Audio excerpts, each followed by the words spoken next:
Welcome to the War Business Podcast, hosted by Matthew Bruneman, the author, Brendan Clark, your consigliere for all things war, and Dakota Maynard, the Appalachian war wizard. War is a business. Some would even call it a racket. Every modern war and every business has a carefully crafted marketing image. The War Business Podcast breaches that veil so you can hear the real stories of the average Americans who fight our wars and drive the war industry forward. Our mission is to tell the stories of conventional warriors. Let the captains of the war industry share their endeavors and inform the listeners of current global conflicts. All three hosts served in the United States Marine Corps and hold well-informed perspectives of war and war business. This concludes your introduction. Stand by for the episode.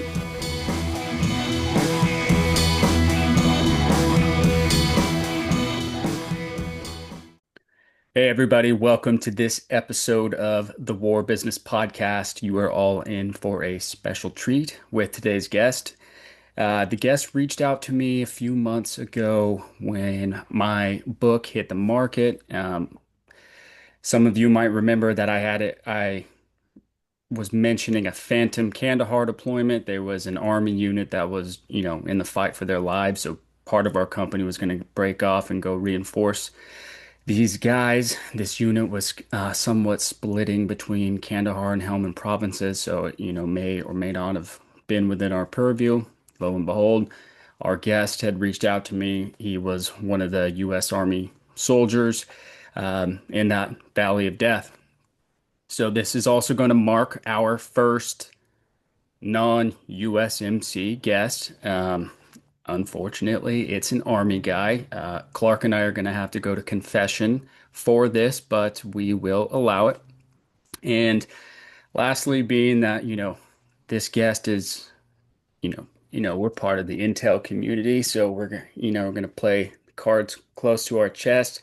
We're going to protect his anonymity, preserve that for you guys. So you guys and us will refer to our guest as John. So today we have John, captain in the U.S. Army. He served for 9 years, military intelligence with a focus on human intelligence. He served in the 5th Stryker Brigade, 2nd Infantry Division, and 2nd Brigade, 1st Cavalry Division. He deployed to Afghanistan a few times, 2009, 2010, that time frame I mentioned earlier. And his second deployment was to guard the Bagram airfield around 2013, 2014. And he is the recipient of a Bronze Star and the Air Force Achievement Medal. John, how you doing? Yeah, doing well. Glad to be on here. I appreciate you guys having me on. Yeah, we're definitely really excited, especially with we talked about this already, but from what we're going to get into today, it seems like you're going to be a reoccurring guest, if not a host. Maybe we'll kick off one of the other two and replace them with you. But we are all excited for today. We're going to get into some map studies. So if you have glasses, you're going to want to go get them, press pause on the video and go grab them. We're going to go through his little bit of the service, and then he is going to basically use mapping software to talk us through his deployment. And then, what we can talk about with John with maps is literally endless, but today we're going to keep it to his service. So he's going to use maps to walk us through his deployment. Before we get started, if you could partake in any battle in human history, what would it be? Oh man, you asked me that question and I thought to myself, all the historic battles that really are memorable are just awful. Yeah, it's just terrible to live through. But I always think I learned that the Nazis were giving their soldiers meth just to keep them awake, and I think man, if you could be a what was it, MG-42, the MG-42 machine gunner in Stalingrad, just methed out of your mind, charging those Russian lines, that would probably be the most memorable for me. You probably would only last one day, but that'd be one hell of a day. Yeah, would be a good day. All right. So you're kind of from all over the place as far as pre-service, but uh, why did you move around a lot? Did you have family in the military? Yeah, my family goes back a long time in the military, all the way to the Revolution. My mom loves tracking that stuff down. But yeah, my grandfather on my mom's side fought in World War II over in the Philippines. He ended up taking a machine gun bullet through one leg and out the other, and that knocked him out of the war. And then my grandpa was going to fly P-51s, but just the war ended right before he got into it. But he ended up flying in Korea as a fighter pilot, and then served in Vietnam as well, flying over the scout planes. And boy, he had some crazy stories too. So I grew up in this culture of military history and learning about the culture. My dad joined the Air Force. He was a lifelong weatherman. My brother, who's still he's over in Tokyo right now. And, I think this is a story of a lot of younger folks in the families, but I didn't want to join the military. It just didn't think it was for me. I was a lazy guy. I like sleeping in. And so I didn't do ROTC. I just went regular path through school.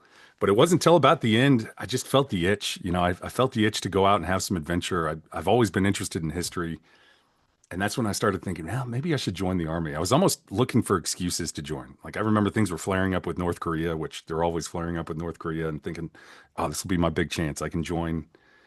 And then I remember watching a video when I was still in school of some guys, I think from the first Cav over in Baghdad, back when it's like 2003, 2004 timeframe, and they found some guy who was looting firewood, and so they took a tank and they smashed his car, thinking like that guy's definitely going to be an insurgent one day. And I thought, maybe I can help out in situations like this. Maybe I can join, be a voice of reason. And I started justifying it more and more to myself and decided to go see the local recruiter. This was in 2006, so joined then. It's funny too because yeah, they took anybody in 2006. So I went and saw the recruiter, and he's like, "Yeah, I don't really have time to give you a PT test. How fast do you think you can run 2 miles?" And I was like, "I don't know, 20 minutes." And he's like, "Yeah, we're gonna put 12." It's like, "All right." He's like, "How many push-ups do you think you can do?" I was like, "I don't know, 20." He's like, "Yeah, we're gonna put 50 there." And signed me up. Went to MEPS.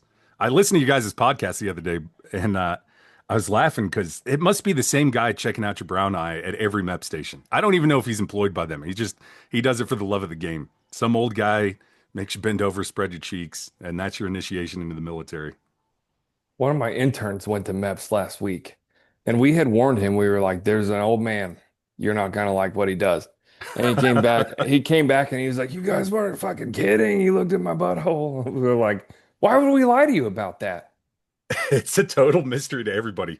Although, people lie when it comes to when I joined basic, you had to, I don't know if it's the same for the Marines. I'm assuming it is, but we stood in just like a line of shots where it's like you get this shot, you get the next shot, and then you went back into a room and they gave you a shot right in the ass, and it was like melted butter that they put in there. And the guy came out of there and he's like, "Yeah, the shot in the ass isn't so bad, but the one in the ball sucks." And I was like, "Yeah, yeah, yeah, whatever." And they told me to pull my pants down. They gave me a shot in the ass. I'm like, "I'm not going in the next fucking room. No way." Yeah, that's pretty much how it was. Well, Dakota was East Coast, so that was like, I don't know, they were pampered. They probably didn't even have to take shots, but at least on the West Coast for the Marine Corps, you do go into just, a cattle line and then shots in this arm, that arm, and then culminates with the peanut butter shot. I think that was once a That's month. Pretty sure that was a couple of times in Well, recruit for the training. Marines, probably once a month because you guys get so many different diseases out there. You gotta tamp that down. even in Hey, boot camp. There's recruits getting diseases that you're like, I haven't heard of that since that last person to contract that was in like 1850. How did you fucking catch this in San Diego? Yep. Well, you guys are always getting in trouble. yeah. So when does some, when you join the army, when do you get to pick your job and did you pick it? Yeah, so in OCS, which is what I went through, you give your list of preferences, which the military never gives you what you actually want. And this was back in a time where you could actually swap. A job was a job. And so I was originally infantry, is what they tasked me to. And I remember just loving maps even then and loving history. And I was like, well, I'd really like to get more of a big picture. And I ended up swapping with a guy and took his intelligence role. And I really didn't know what intelligence meant at the time. Like I thought I didn't know if I was going to be wearing a lab coat and designing tanks. Like I just had no clue. And his dad came to the graduation and he's like, "Son, what are you going to be doing?" And I was like, it's this thing called military intelligence. It's pretty cool. You've probably never heard of it." And I didn't realize I was talking to Vice Admiral Moret, who was the N2 of the Navy at the time, like the senior intelligence officer of the entire Navy. And I'm just like, you probably never heard of it. It's for cool guys only. So yeah, did that. Went through my training there. Then a lot of training at Fort Huachuca down in Arizona, which is a great place.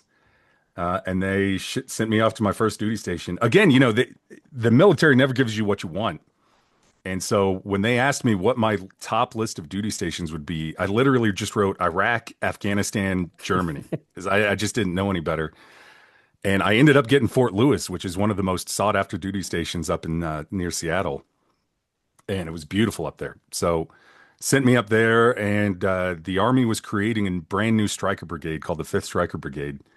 And they were doing this for Iraq. The Iraq was the mission at the time. That's what everybody had their eyes on. And that's really what the Stryker excelled at. So if you're familiar with the Stryker, six-wheeled armored vehicle, can hold troops in the back. And it's got good armor on the sides. It's got good sloped armor. And the biggest threat at the time in Baghdad was the EFPs, which is the explosively formed penetrators, which people will call an IED, but it's not an IED because it is designed for exactly what it does. It's not improvised whatsoever. This was made in Iran, sent over to the insurgents in Iraq, and the Stryker was just doing great with that. And so that's what our mission was. We were trained up to go to Baghdad. We trained like 20% of our brigade to speak Arabic because we wanted to converse with the locals. And it wasn't until 2009 that we went to NTC, which is the big training rotation down in California. And we got all these maps that had Afghan names on it. We're like, what the hell is this? And they're like, hey, good news, everybody. Obama has put the focus over in Iraq, or excuse me, Afghanistan, and that's where you're going to be going. So very quick turnaround of, I mean, we trained for years to go to Baghdad, and then it was just this very quick, hey, guess what? Orders have changed. You're going to go to southern Afghanistan instead. Real quick, can we circle back to the EFPs and you just give us a brief description of those? Maynard and I were both combat engineers. And so with those EFPs that you're saying manufactured in Iran, did they have like the copper penetrator plate on top of the explosives, or was this like, because we make them when we make our homemade EFPs in the Marine Corps engineer community, we take like a wine bottle, and the punt in the bottle of the wine bottle gives you the right shape to create that Misnay-Chardin effect without a penetrator. But whenever they give us the ones that are manufactured, like we draw them from the armory or whatever, they've got copper penetrator, and I'm pretty sure like an RPG round. Yeah, you're exactly right. It's got a copper disc. By the way, I know there's two types of engineers. They're the ones that build stuff and the ones that blow it up. And clearly you're the type that blew stuff up. Well, for the Marine Corps, as a combat engineer, you get the whole touch. Like in the Army, where they branch sappers and engineers. In the Marine Corps, they have sapper, like a impromptu sort of hip pocket. It's not really a hip pocket. You get a certain stuff, but it's just sapper Marines that have taken the course before that are running it. It's a watered down version of Army Sapper School. It's not anything like what your Army engineers are getting tabs for, but then you have some advanced sort of training when you become an NCO. So I made it through the explosives hazards engineer course in 2014. So that's where I picked up a lot of the knowledge that I have. Maynard just happens to be a good engineer, so he was aware of it from his seniors teaching him. Well, you nailed it. It's a copper disc with an explosive backing to it. And they put it over on the side of the road. They'd hide it with some trash. And that thing would come out like a slug. And that thing could destroy an Abrams tank. It would blow up Bradley's. It would blow up just everything. And so you got the cat and mouse game over there of, they'd angle it to the vehicles. And that's where you start seeing the vehicles. If you've ever seen that big square, right in front of it, it's like a pole with a square in front of it. That would generate a heat sensor that would trigger those EFPs to shoot in front of the vehicle, and then they would just start tilting the weapons backwards. And that's IEDs in a nutshell, is just constant cat and mouse game.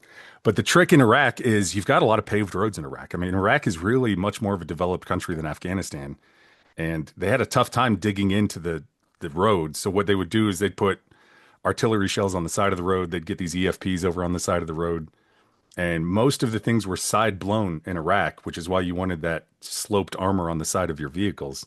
Mhm. And so the Striker is perfect for it. I mean, it rides quiet. It sounds like a bus, but if you've ever been around an Abrams tank, that's a hell of a lot quieter than an Abrams. And so that's what we were designed for. I mean, Iraq again was the focus about 2005 onward. That's what everybody was focused on. But then you get Obama is elected into office in 2008, 2009 timeframe. That's when he shifts the focus over to Afghanistan. He calls it the good war over there, and that was our priority at that point. So we were the surge. That's what we were, is the surge units going in the summer of 2009 was when we ended up deploying over to RC South, which is mostly Kandahar.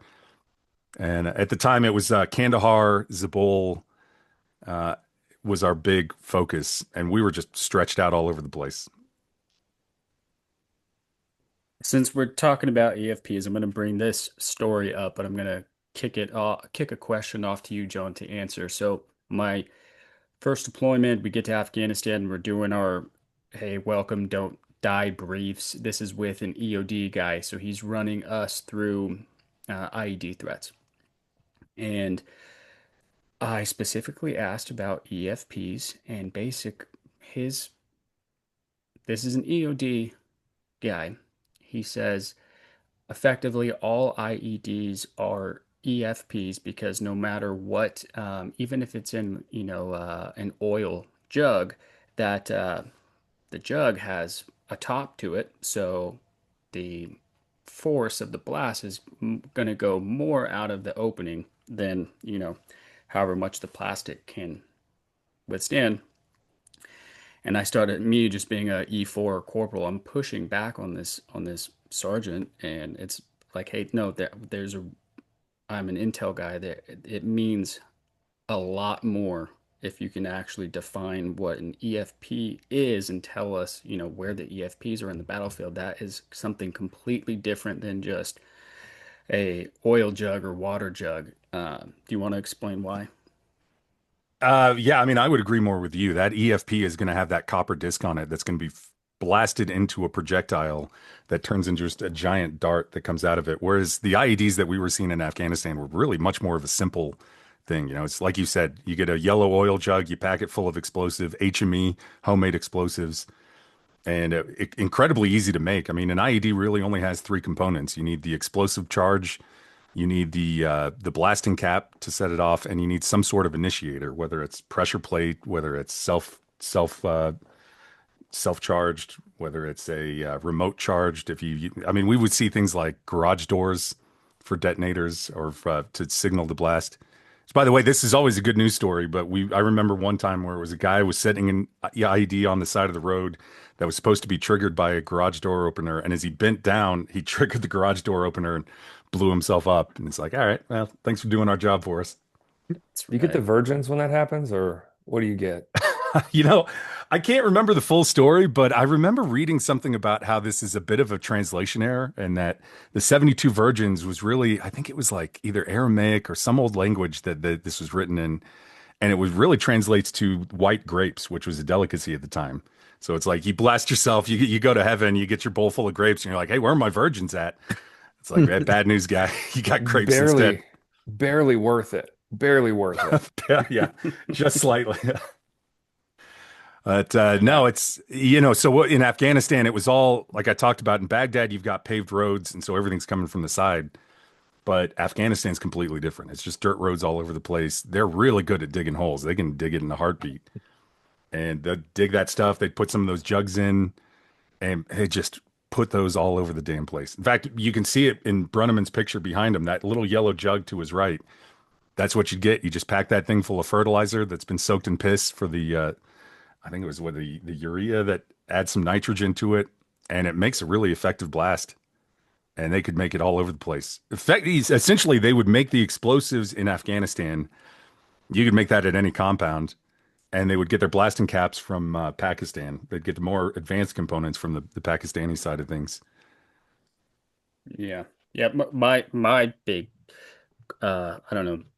The reason why I was putting up so much of a fight with that EFP thing was you're talking about two different IED builders, IED cells, when it comes to the yellow jug or an EFP. But we can get into your first deployment. So I know you're gonna walk us through it with the map. So before we get into that, I'll just ask a couple of questions to prepare it. So you guys, Obama comes, new orders come down. You guys are going to Afghanistan. What was your mission? Yeah, the mission was to enforce or reinforce ISAF. So, I don't want to get into too much of the history of the war, but if you think about OEF is Operation Enduring Freedom, and this is going to be your anti-Al Qaeda operations post 2001, largely focused over in the mountains of RC East. So you're looking at like Jalalabad, Kunar province, and this is where people get their minds of Afghanistan is just all mountains. That's all we're doing is fighting in caves and fighting in mountains. We're trying to dig Al Qaeda out of these areas. We fought the Taliban, but really the Taliban was defeated very quickly. I mean, you talk about a few months that they put up resistance and that they just couldn't fight anymore. They were driving around in those trucks and we were just calling in JDAMs and putting warheads to foreheads nonstop and they were beaten back. And that really wasn't the goal of what we're going in there for. I mean, we were going on an anti-Al Qaeda operation to dig them out. And that's where the focus went at first. We're over in RC East. We're fighting over there. We're getting more and more dug into the mountains. And during that time, that's when a new organization was created called ISAF, which is the International Security Assistance Forces. And that was your nation building. That was like the Canadians, the Romanians, and they were put in places like RC South just to kind of keep the peace and try to build up a stable government down there. And for a while, Afghanistan was the forgotten war. It's like 2005 timeframe. Iraq was just exploding, and Afghanistan really wasn't so bad. I mean, you could walk around in a lot of places, and it really wasn't that bad of a place.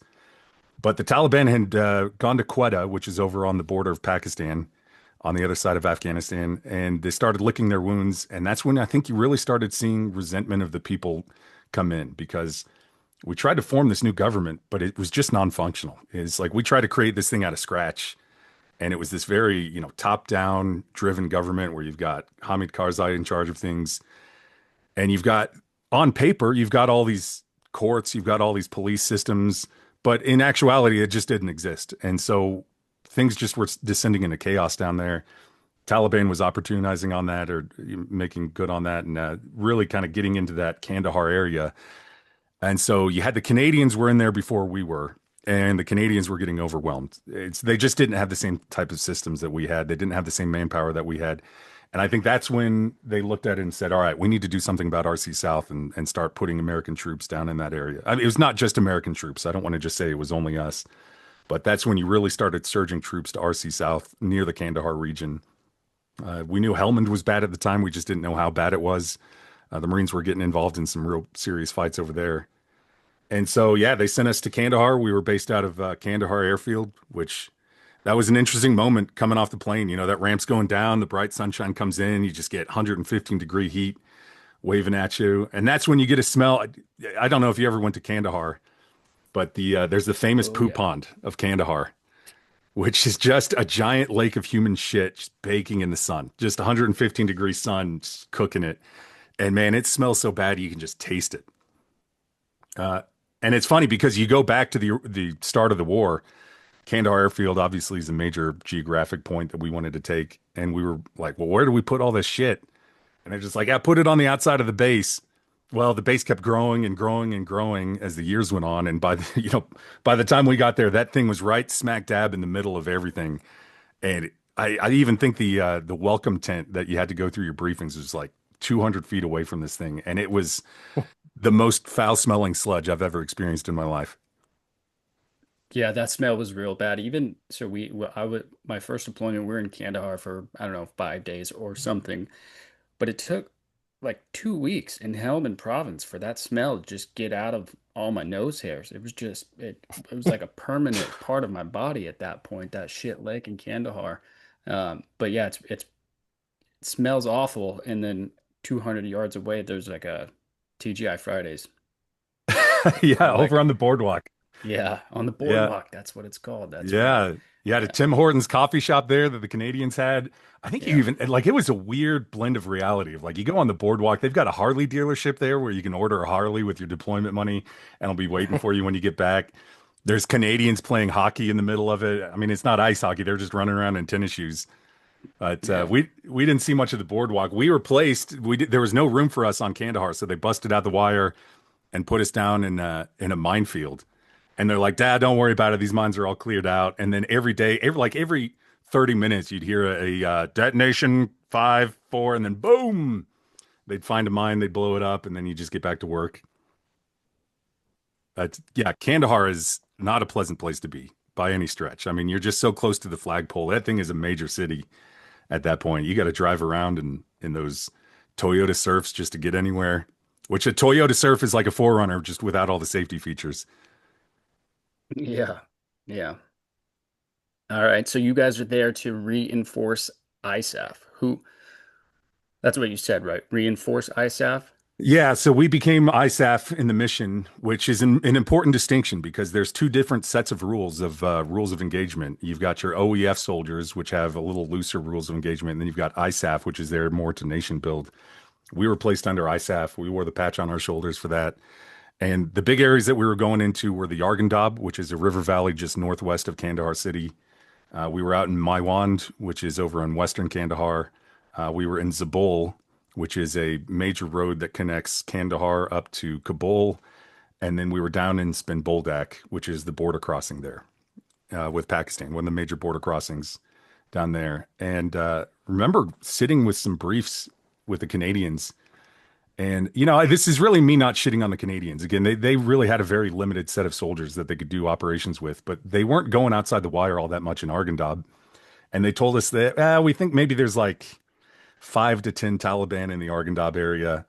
And so we sent 117 Infantry Battalion up there. That was their area of operations out of a base called Frontenac.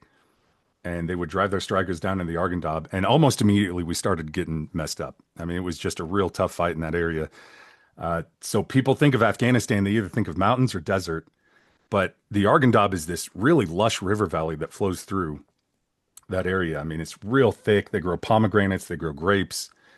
And to get into any of those orchards, there's very few roads to get back there. And so they could mine those roads very easily or put IEDs on those roads. And so we would have to start dismounting soldiers. And I think it was, can't remember the exact date, but we lost some soldiers pretty quickly. So we had a John Yanny and Troy Tom were out walking on a foot patrol in the Arghandab. The story I heard from Yanny, he was a radio operator, that he was bending over to adjust his radio straps on his back, and that's when he hit an IED and just essentially turned into nothing. Yeah, he just was gone immediately. They couldn't find him, and then pretty quickly after that, Troy Tom stepped on one, and they couldn't find his body as well. And so that triggered something called a dust one, which is duty status, whereabouts unknown. This is what happened with. Well, I should dive into Bo Bergdahl, that piece of shit. Uh, so Bo Bergdahl was the dust one, and anybody who's experienced a dust one, that is like a country level oh shit moment where it's like, hey, we're missing a soldier. You trigger a dust one, and it's like every unit gets put on an alert of we got to find this guy. So Bo Bergdahl was about 2 months prior to us getting there. Actually, maybe even just 1 month. And man, it's like the great eye of Sauron. It just focuses this laser beam of we got to find this guy wherever he is. And so everybody was looking for Bo for years. And then we had our dust ones because we couldn't find these guys. Triggered special operations coming into the Arghandab. They were doing heli drops in there to try to find these dudes. And yeah, well, only found a few pieces of Yanny. Ended up finding the torso of Tom. I think it was about a day later. But that was this real awakening moment of like, holy shit, man. Like, I was like every young guy before deploying. It's like, I know dudes have been doing this for years, but they've never seen me before. Like, they've never seen this unit. We're going to go in there and be home by Christmas. And we went in there and the fight began just immediately. So how long were you guys in Kandahar before you guys pushed out? So we were I'm the sorry, at headquarters. the airfield. Sorry. Yeah, so we stayed in the headquarters stayed in Kandahar Airfield, but we pushed our units out pretty quickly, like I said. In fact, if you want, I can even pull up the maps here. Yeah, let's jump into it. Let's Yeah, let's let's do a little mapping. All right, let me find my and then how long is this deployment? year-long deployment. All right, so this is southern Afghanistan. This is where we're sent. This is the broad overview. So I'll mark it up a little bit. you've got Helmand province is over here. You've got Kandahar city is right here where Kandahar airfield is. And we sent 8-1 Cav down to this area right here to protect the border. We sent 423 over to Zabul to protect this area. 2-1 went over to Maiwand, which is this area here. And then this stretch of River Valley here is the Arghandab, and that's where we sent 117. So those guys went out pretty quickly and started doing operations almost immediately. And that's when we started getting just nonstop fights. And so when we were told maybe 5 to 10 Taliban, turns out really we're probably looking more at like 200 in the area. And so there's a lot of history of the Taliban in this area. They fought for these orchards like crazy. And I'll zoom in here. So actually, I'll zoom in. You can see Kandahar Airfield is just this behemoth. And I'll zoom back in time even to, How many personnel do you think were on Kandahar Airfield at its peak? oh God. I mean, I don't know the exact number, but I think it was something like 20 or 30,000. Like it was just a huge, huge base. And so, yeah, this was where we were right here. This is the famous poo pond right here. Look at that, right in the middle of things. And I'll never forget. There was some unlucky bastard, this Romanian guy. As I zoom in, I remember thinking like, this is the unluckiest guy in the world who lives in this barracks right here because you're the closest to the shit pond. And there ended up being a rocket that hit right on his hooch there, and thinking like, Jesus, not only did he live this close to the poo pond, but he got hit by a rocket as well, which is just wildly unlucky. Poor bastard. Yeah. So, but yeah, we were down in this area. It's all built up at this point, but yeah, we were down here. You can't really see they had these were minefields down over here, and this is where they built up our area. Actually ended up getting flooded out of that. 2010, February 2010, all that poo pond stuff just flooded down in a big rainstorm. And that's the only flood I've ever lived in my entire life was 2010. And so they packed us up and moved us into a gym somewhere off in Kandahar. But that's when I decided that the big push was going to be over in Helmand at that point. We knew Operation Moshtarak was going to go on, which was the push into Marja. And that's when the guys who were over in Zabul previously were then reassigned over to Helmand province to go help out over there with the fight with Moshtarak. And so I volunteered. I said, hey, I'd like to go. I want to get out of Kandahar Airfield. I'd like to go support 423. And they said, granted, get on over there. Flew over to Leatherneck, and then they drove me over to Fob Price, which is over by Gereshk in Helmand, and started helping them out with operations over there. But yeah, I'll go back over. I want to zoom in to the Arghandab, which is this green area over here. And man, it was just, people think mountains are complex terrain, but this is as complex as I think you can get in a battlefield. I'll zoom into some of the areas here. You had, I think this is called Root Bear that This ran looks along like a here. jockey.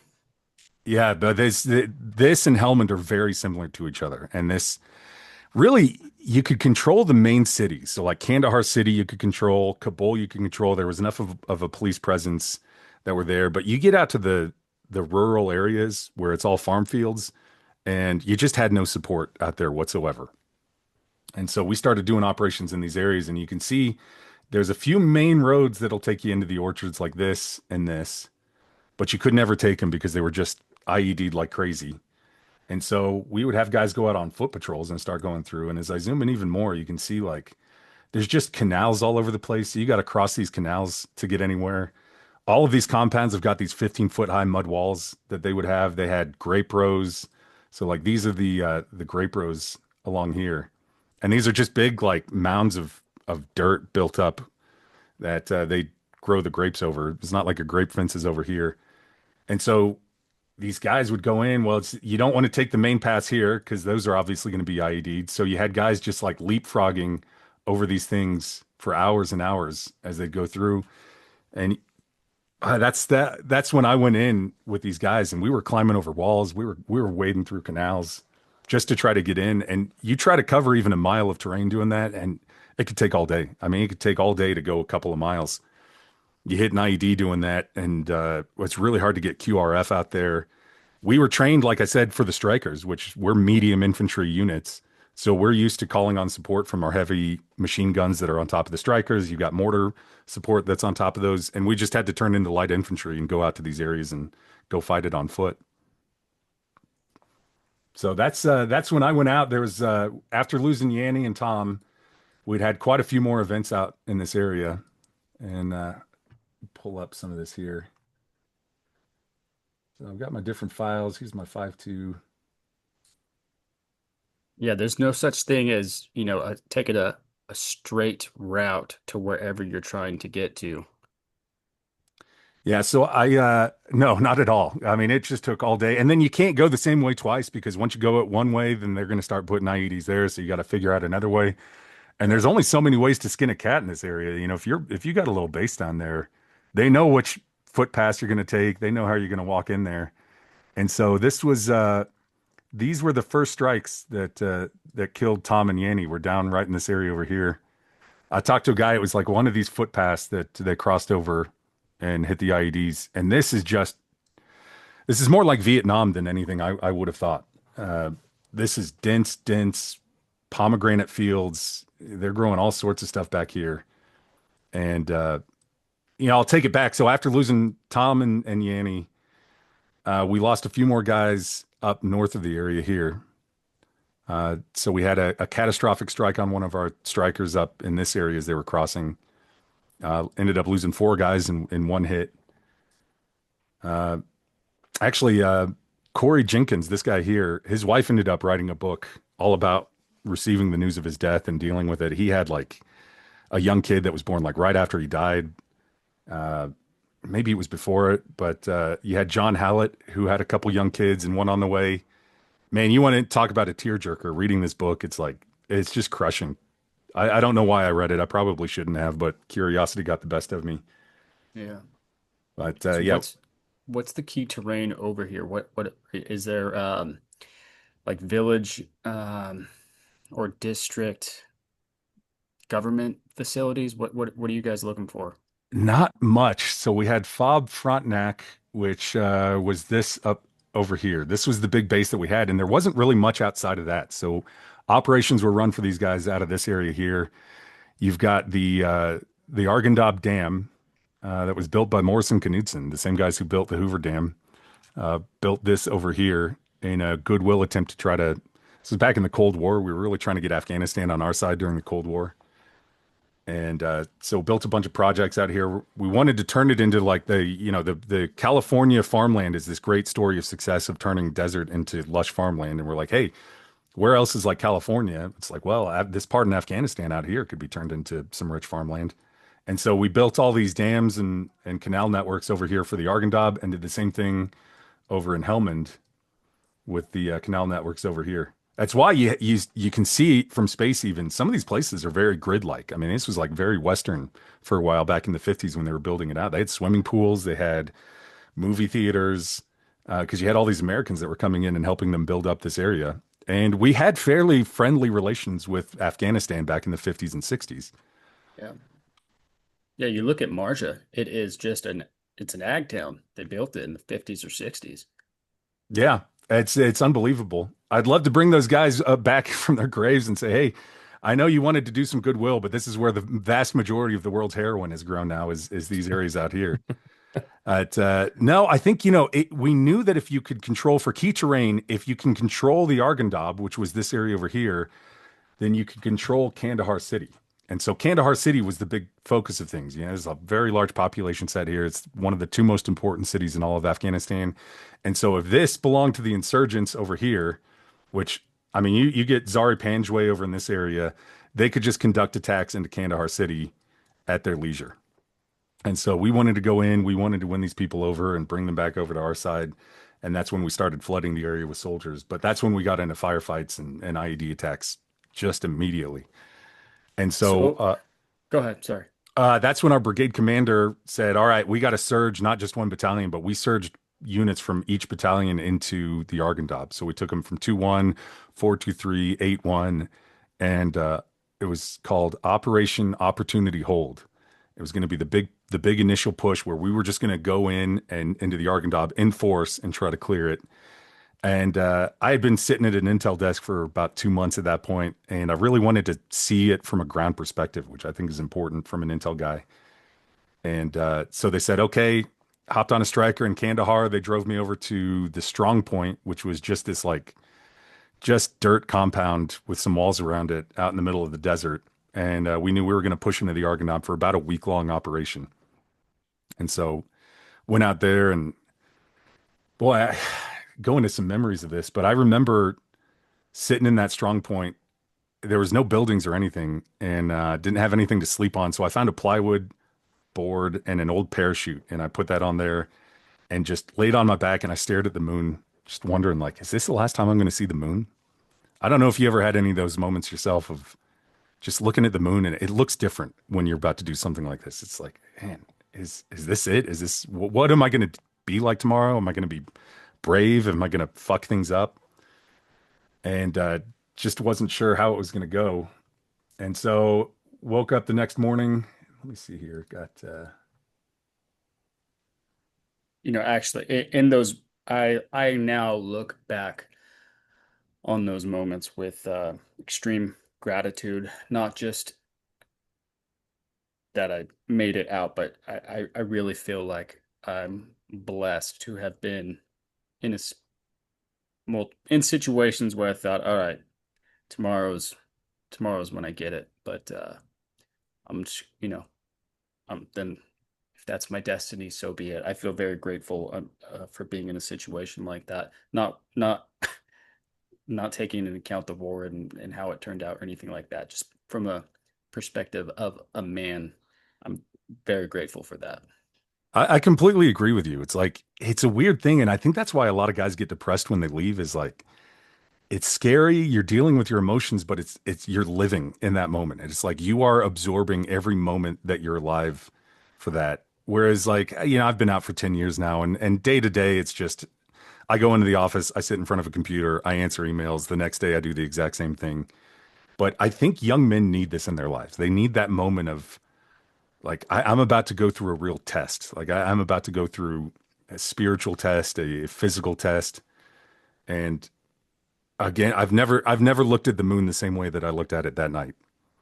But we went in the next morning, got in the back of the strikers, and started pulling up to this place called Babur.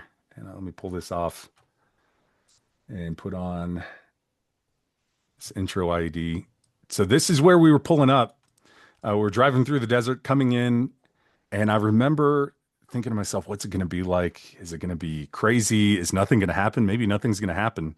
And we start pulling up to the village here, and we hear this whoomp. And I heard my chief in the truck. He was sitting next to me, and he goes, "Oh shit!" Because he was looking at the camera from the gun mount. And what had happened is a woman stepped on an IED. She was walking with a group of kids down this road here, and she stepped on a pressure plate IED that was meant for us. It was explosives hooked up to a propane tank, and it was just a mess. I mean, these kids got one of the little kids got cut in half.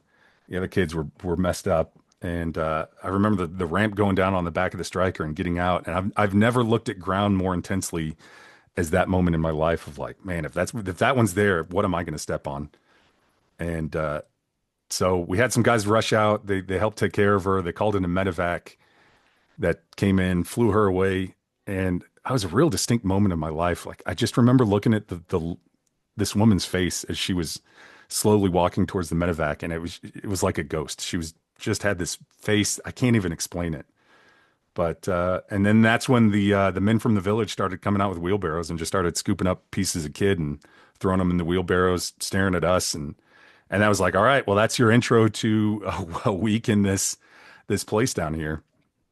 And so we helped clean that up. And then it was just, hey, mission goes on. And so we started pushing into the orchards here, which a funny moment of that afterwards, they grow a lot of different things here. They grow pomegranates, like I said, grapes, but they grow a ton of weed in this area. And so we're going through, I mean, you're talking weed plants that are like 6, 7 feet tall. And you can see all these soldiers that like in their previous lives have definitely experienced this. Cause I had one guy who's like, oh yeah, that's a male plant right there. That's good for budding. And I was like, well, man, how do you know all this stuff? That's, yeah, started pushing in here and single file, just one after another. I was stepping in every footprint that somebody else was stepping in front of me. And made it into some deep orchards. I think it was maybe right around this area here where we halt, and it's hot. It's 115 degrees. We're wearing all that armor, and people think desert is bad enough, but this area is so humid because you got all the river valleys flowing through it. It was just awful. So we took a seat. We're sitting in the orchards, and that was the first time I ever got shot at. Was right then. Was all of a sudden the tree branches started snapping above us, and we're in a circular formation, and I'm in the middle of it because I'm just an intel weenie, and tree branches start snapping, and I remember this NCO runs over to me, and he goes, "Hey, sir, you got any grenades?" And I go, "No." And he goes, "All right, good." And then it ran off. And I was like, I know what that guy was thinking. He's like, he didn't want this intel dude just start launching grenades out in a panic out at all the infantry guys. And it ended up turning out it was the A&A that was shooting at us. They were just doing something called recon by fire, which is they were off someplace and they're like, "Hey, let's shoot off in this area and see if anybody shoots back at us." And they were shooting at us.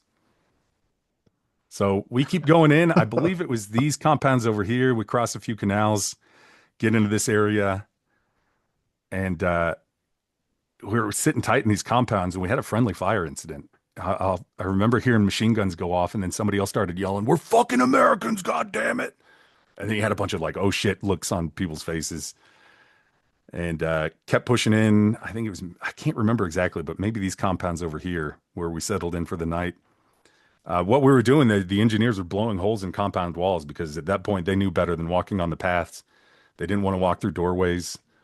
Went into this compound, blew out the compound door for the walls for the night. And then that's when the commander was like, "Well, we actually want to stay here for the night. We're going to bed down here." And I volunteered. I said, "Hey, I'll help you guys pull guard if you want." And it was a really surreal moment where the sun was setting. I was sitting next to another guy next to a wall, looking out at a field, and just thinking like, "Man, this is so weird. Like this is not what I expected things to be like." And looking out, scanning for enemy. And then I looked like 2 feet over to me, and there's a guy just taking a shit right next to me. This soldier came out. Granted, he didn't want to take a shit in the compound, which is totally fair. But he's taking a shit right next to me, and give him the thumbs up. My guard shift ends, and then I go inside the compound wall, and next guy comes out. Well, it's like 5 minutes after I went in there, they started taking fire. So they start shooting over the compound wall, and the guy who took my guard spot dove for cover, and he dove right in this pile of fresh human shit, just smeared all over him. And First Sergeant Holcomb got up on the wall, no helmet or anything. He just gets up on this wall and just starts blasting into the tree line. And company commander called in danger close artillery or mortar shells from the strikers that were positioned a little further away.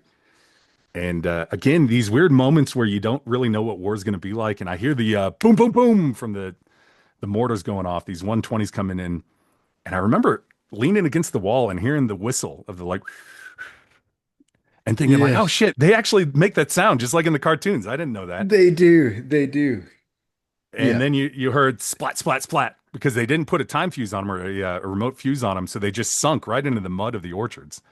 And they said, "All right, call them in with proximity fuse on it," and then called them in. Three more come in, and then boom, boom, boom. And then yeah, bedded down for the night. That was the big excitement for the night. Oh, one other story I'll tell you while walking in here. I didn't even witness this, but in the compounds ahead of us, this I pull up and this NCO is like, "You're not going to believe this. One of our guys threw a grenade through one of the doors to clear it, and he missed. He hit the wall of the compound, and the grenade landed back at his feet." So they told him to run. He starts running. He trips and falls, and they're like, get up, run." He gets up again. He starts running, trips and falls again, and that's where like, "Stay down, stay down." And boom, grenade goes off next to him. Totally fine. Just maybe he had a little brown stain in his pants, but other than that, he was completely fine. And this NCO was like, "I've never seen anything like that." Can you do you have a measuring tool with you? Can from any one of those compounds, what's 50 meters away look like? What does 200 meters away look like? Yeah, let's take a look. We'll do a So circle in that here. incident where you guys are calling in mortars danger close, did you guys get positive ID on where the fire was coming from? I don't know because I was just kind of a tag along with this thing. But yeah, we're looking at 50 meters is right around here. And is that danger close for Army? Oh, I think it's like 200 meters. So I'll take it out Okay. even 200. And even that, I honestly don't know. I really, I don't know if they actually saw the guys that they were shooting at. I don't know if we hit anybody. I remember reading about it in an official army document years later, where it's like, oh, they killed 3 Taliban, and it's like, I don't know if we did. Maybe I don't remember seeing any bodies. I guess somebody said they saw some blood trails, but you read about that in like Vietnam, where people would call in mortar strikes or artillery strikes, and be like, "Hey, we killed 50 VC," and it's like, "Well, where are the bodies?" And they're like, don't worry about that. We got 50 of them."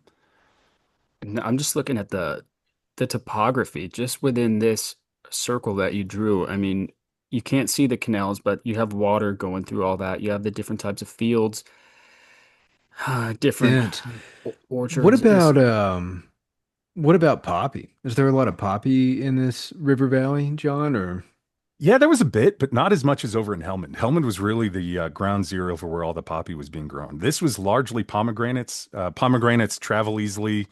I keep a pomegranate on my desk just out of a memory of it. But we didn't have any food in this area. We were going in. We had very limited water. We had very limited food, and so these guys were just plucking pomegranates off the trees and sucking them down. yeah, they're delicious. Yeah, they were pretty good. I pulled a few off there myself. You can see even from the tree lines, this would be a canal here. You'd have more canals like this, another canal here. You had main canals that had offshoots, but it's like a telephone network out there. yeah. Like there's a tribal name for it. You had a mirab, which was the master of water, is literally what it translates to in Persian. And this guy was the one who would determine where the water went, how it would flow. A really prominent tribal position to figure this stuff out. Yeah, who gets their sluice gates opened up and or closed off? All right, so when you guys are going in for this 7 day mission, what is the mission? What's the goal here? Just kill Well, Taliban? yeah, kill Taliban, clear the area. And Yeah. we went in with such force that really I didn't see a lot of people there. I mean, all of these villages were just completely abandoned. We weren't encountering any Afghans whatsoever. It was a weird experience because we had those little what are those tiny helicopters? Those reconnaissance helicopters were flying Oh, overhead. the little birds. Yeah, the little birds, man. I love those things. It was Seamus was the group, and man, if anybody listening is from Seamus, those guys are badasses. I mean, these guys are flying 50 feet over the tree line, following us around wherever we went. But you just can't really see in this sort of canopy out here. And so we would get engaged by a little bit, but we just didn't really have the means to follow as well as they were so fast. This area is so dense. We're just moving at a snail's pace through this area, and they could egress so quickly. You get across the canal. I can zoom in. You can see it's like you can get across these canals pretty easily, depending on what time of year. But man, they could just shoot at us, pop out, and it really is kind of how the whole war went, which is like, well, what do we do? We're the military. I don't know. Go in and clear this area out. It's like, well, they're not there. They're going to hide all their weapons. They're just going to wait. And they're just going to wait for us to leave, which we did. And then they're going to come back in and do the exact same thing. And so we just had, I wouldn't say little success. We got into a couple big engagements. We fought a lot out there. But, I'll go back to the tribal piece of this that I've been trying to figure out. You had a guy named Mullah Naqib who was in Alakazai, which is one of the tribal. He's a Pashtun. So think Pashtun, and then below that, you have your different tribal networks. Well, he was in Alakazai, and Mullah Naqib was an ally of Hamid Karzai. In fact, Karzai wanted him to take over control of Kandahar at the start of the war, but a guy named Gulaga Sherzai went in with his forces, took it instead, and they didn't want to fight between these two tribes. So they said, okay, Sherzai can take Kandahar. Mullah Naqib is still the power base in the Arghandab. And Mullah Naqib was well known against fighting against the Soviets. He was a well-respected figure. And he ended up dying in 2008 from a heart attack. Taliban had attacked him. And so Karzai said, well, hey, in my authority, I'm allowed to say who gets to take over the tribal leadership. And instead of picking somebody competent, he picked Mullah Naqib's son, who was only about 15 at the time. And this is Afghan shit here, which is even if you're an ally, I don't want your power getting too strong, or else you might become a rival to me. And so I'm going to weaken you by putting in somebody like your son, who's only 15. And at that point, the Alakazai were like, "Fuck it, we're done with the coalition. We're out of this." And then you had the Nurzai that lived in this area as well, which were much more pro-Taliban. And this goes all the way back to Taliban had a bunch of land reforms when they took over in the 90s, where they reallocated land to some groups. And when Karzai took over, it was like, hey, all those land agreements are nullified. And so if you're one of those people receiving land, that's a big deal. That really makes you want to fight on the side of the Taliban, even if you're not pro-Taliban. You're just maybe pro yourself and want to keep those land rights. And it was the Norzai that ended up taking over. There's a guy named what was it? Muhammad, sorry, Haji Amir Muhammad Aga Khan was based out of Jelawar, which is this city over here. Actually, I could probably point to his house still. Yeah, this compound right over here is where he lived out of. It's a real surreal moment. I'm going off on a tangent here, but for the whole time I was there, I was like, listen, we got to look at this guy. He's Nurzai. He has Taliban connections. He's connected with the trucking industry that goes into Pakistan, so he's got the logistics down. And if you looked at Jelawar at the time, there was like, if you looked at the SIGAX all around it, it was surrounded like a donut with SIGAX, but nothing really in the city itself. And it's like, all right, well, they're defending this area. This is the guy we got to go after. And it wasn't until years later, I think it was like 2016, I was out gardening in my front yard, listening to Carter Malkasian's book, The American War in Afghanistan. And he's like, yeah, the Taliban was being run by Haji Amir Muhammad Aga Khan. And I was like, motherfucker. I was just in the front yard, just yelling like, I knew it. I knew we should have gone after this guy. But yeah, he was the main dude over here fighting us. But yeah, I mean, it was go in, clear the area, try to find any weapons caches you could, and it's just like even pretty early on, I remember thinking like, this, there's not much reason to this. I don't know what can you do. You can take land very easily, but you can't hold on to it. And at the time, like I'd said, they were based out of Frontenac, so you didn't have all of these bases that were in here. But I can pull up later in the war as more and more people took over. I've mapped out these coalition bases. You can see in blue. This is where they started placing all of these small little cops. And the strategy at that point was take as much land as you can and hold on to it as well as you can. But even then, I just don't think we understood the tribal dynamics. I don't think we understood really what we were up against. So we fought in here until about November of that year. And that's when General Carter, who was the British general in charge of ISAF, said, all right, you guys are in strikers. We want to put you on the main roads. We're going to take you out of the Arghandab.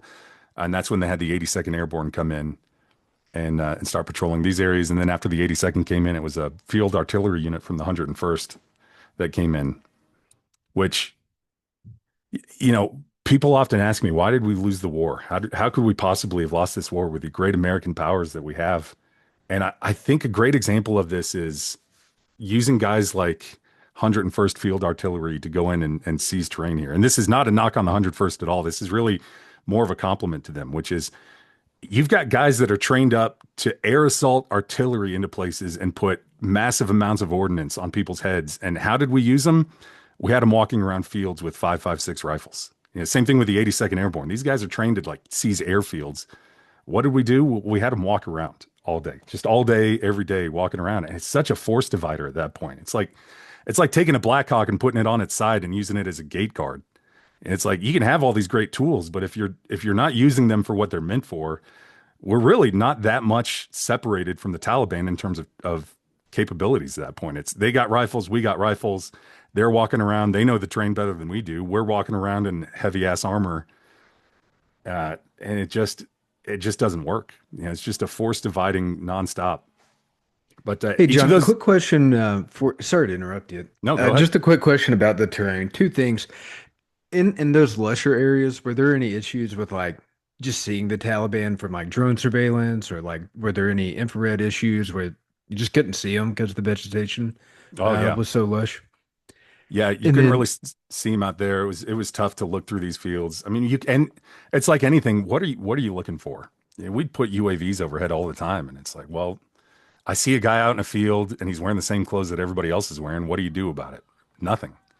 yeah, Unless he's shooting at you, you just have no clue. in the mountains here, off to the east, were there any like cave systems that the Taliban were like operating out of? Was that a thing at all? Yeah, not as much. I'll show the terrain here a little bit. These were some kind of big mountains. We think maybe they would go on patrols up here. I know we heard a lot about guys with radio sets that would go up here, but I think they had the same problem we did, which is it's hard to see into the orchards themselves at that point. And So it's pretty far distance, but they just knew the terrain. I mean, they knew wherever we were going. We were driving around in big vehicles. We had those ACUs that you can see from a mile away. It's the worst uniform that anybody's ever created. We will not roast you for it, but we've made some comments on it before. We debate if the Navy did it worse, though, because if you have blue camouflage and you fall in the water, that kind of doesn't make a lot of sense. Yeah. Um, but yeah, the ACUs for sure got to go in the Hall of Fame as some of the worst uniforms. A quick story on the ACUs too that we were issued. So we were given these like brand new deployment ACUs that were supposed to be fire retardant. And whoever designed these things, like you could bend over and tie your shoe and it would blow the crotch out of it. And so you get these guys that are like climbing over walls. And man, I'll never forget. There's like some E6 standing on top of a roof, pointing which direction people should go, and it just full dick out. Like his pants are ripped from his crotch all the way down to his ankle. And just by the end of it, everybody's pants were ripped. Those things were. It's like the famous leg bags from the 101st going into Normandy. It's like they failed at a 100% rate. And so by the end of these patrols, every single guy would just have his pants ripped wide open. I remember when mine ripped open. I was sliding into one of these canals. We were walking through, thinking this like again Vietnam moment. I had my rifle over my head. I'm chest deep in water, and as I slid down, I felt this water just rushing in, and I knew my pant leg had ripped wide open, and just walked around like that the rest of the time. Some of the guys weren't wearing any underwear; they were going free balling, and Yeah. I Um, never wore underwear in country. you Never. didn't wear that what was it, the Kevlar underwear that they issued everybody? Now we had to wear black Kevlar blast diapers outside of our trousers, but they had given us something that would be like I don't know, flame retardant spandex underwear that we could wear, but not me. did Yeah. you ever chafe, John?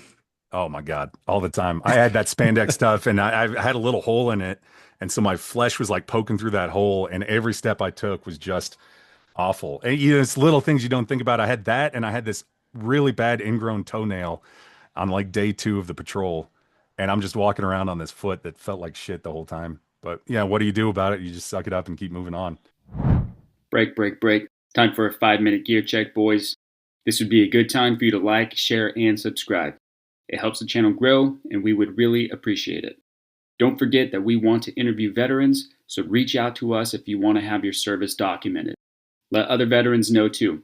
You guys can use the comment section, our socials, or the podcast email.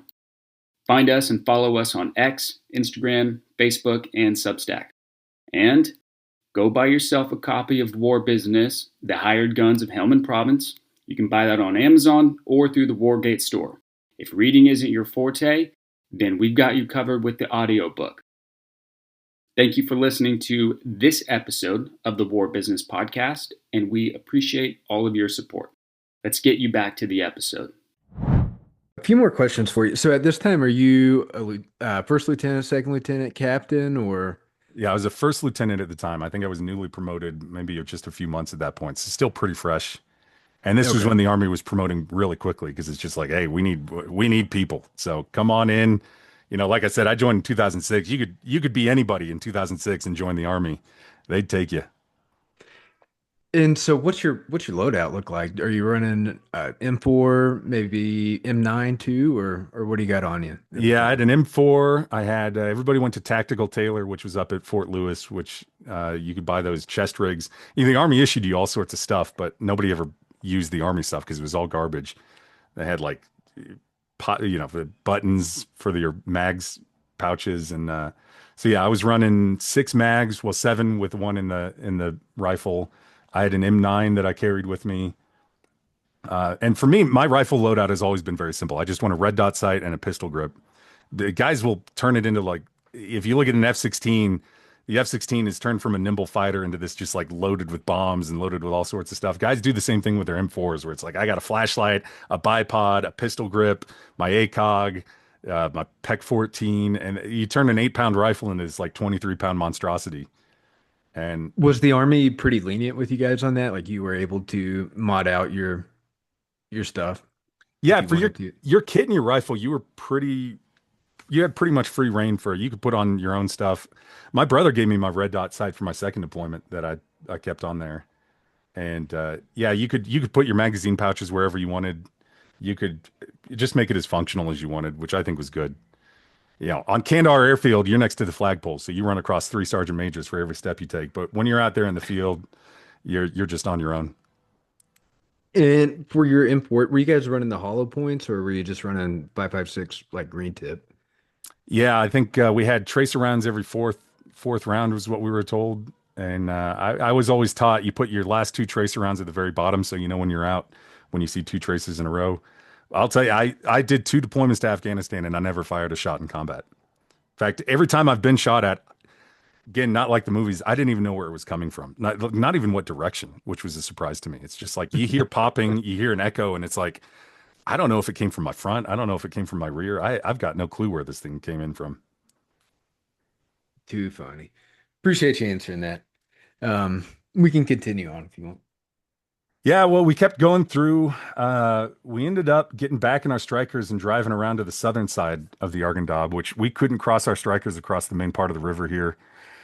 Uh, and I remember that's when I really took my first shit in front of other people. There were farmers walking by. We were out in a horseshoe formation. It was maybe somewhere, where was it? I can't quite remember. But down on the southern side of the Arghandab, out in the desert part of it. And I remember farmers walking by, and I just had to scoop a hole in the dirt and take a dump right out there. And I got back in the striker, and I remember they were shooting mortars off. So you were hearing these booms next to us. And I heard another boom, and all of a sudden the Terps in the back started like banging on the back of the striker, demanding to be let in. And I'm like, oh, what are these guys doing? I didn't realize that I thought it was a mortar going out, but we ended up taking an RPG round right in the middle of that striker formation. So these guys were banging on the door, wanting to get in. And we called in an F-18 to do a show of force. So like 30 seconds later, this F-18 screams 30 feet over the tree lines just above us. And I thought it was another rocket coming in. I looked up at the striker hatch was open. There was all this ammo on top. I heard what I thought was an RPG coming in. And I just remember closing my eyes and thinking like, this is it. This is how I go. Thing screams overhead. And everybody in the striker just burst out laughing. It's that nervous laughter of like, oh shit, I'm actually still alive. But yeah, that was the end of 7 days of just sleeping on the ground, sleeping in strikers, and then went back to Kandahar and sat back at a desk for the next few months. And for you, like on this mission, are you trying, because you're intel, are you trying to talk to locals, just trying to gather as much information as you can, or like what was your job while you were out there? Yeah, for me it was almost more of I hate saying sightseeing, but yeah, I just wanted to get that ground level perspective, which is why I fought so hard to go out on that mission in the first place. And it did. Like I'm from East Texas, and so when I was looking back at base at these maps, I was like, "Hey, how come you can't walk across these farm fields in 20 minutes? I mean, it should be an easy walk." And then I went out there, and I remember thinking, like, "Holy shit, man, this takes so long to get anywhere around here." And Yeah. I think more intel guys should do this. I think it's imperative that you get out and actually see the battlefield with your own eyes rather than sitting in your desk ripping monster drinks all day. But Yeah, I think Matt, you probably agree a little bit. I think that's what Matt tried to do a lot of while he was in Afghanistan.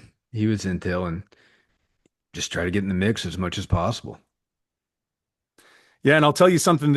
I think about this a lot, which is I have very limited combat experience. I'm for the most part a desk jockey. And after spending a week out in the Arghandab, that was the only time I ever had a night terror was the night I got back. I had a dream that was so vivid. I was dreaming that a striker was rolling over on me and crushing me. And I mean, it felt so real. I woke up the whole tent screaming and I was pushing up on the top bunk. I was in a bunk bed on the bottom and I ended up punching holes in my feet from the hooks, the metal hooks that were holding the top bunk on there.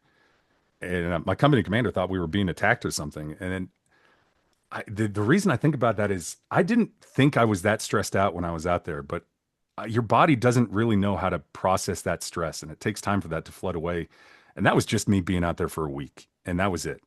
And I think about these guys who are going out day after day after day, getting shot at, getting blown up, spending months out there, and you just, you think about that for the guys with PTSD. I get it from that of they just didn't have a way to relieve that stress at all. I mean, they were just going through this for months. And I just have a ton of respect for the guys that do that. I mean, the ones who go outside the wire on a daily basis, without any sort of clear objective. It's just, hey, go walk around, try to find Taliban, shoot back at them if they shoot at you, and wait to get blown up. But it was just an unbelievable amount of stress on those guys.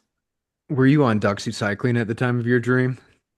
No, they told me to take it, but I remember Okay. thinking like, no, no way, man. They told us like, hey, it's totally safe. 1 out of 5,000 people will get severe liver damage, but everybody else will be okay. And I was thinking like, that is not great odds. I mean, there's 5,000 of us in this brigade. That means somebody's going to get crippling liver Yeah. disease from this. Yeah, Doxy will give you some crazy dreams. That's the only reason why I'm asking. I've seen some guys have some insane Doxy night terrors or whatever. I actually, Yeah, the only Doxy will time I get did you. take it was after the poo flood, where all that water flooded down. We were just standing in ankle deep human waste. Yeah. And that's when I was like, all right, maybe I should take this for a little bit.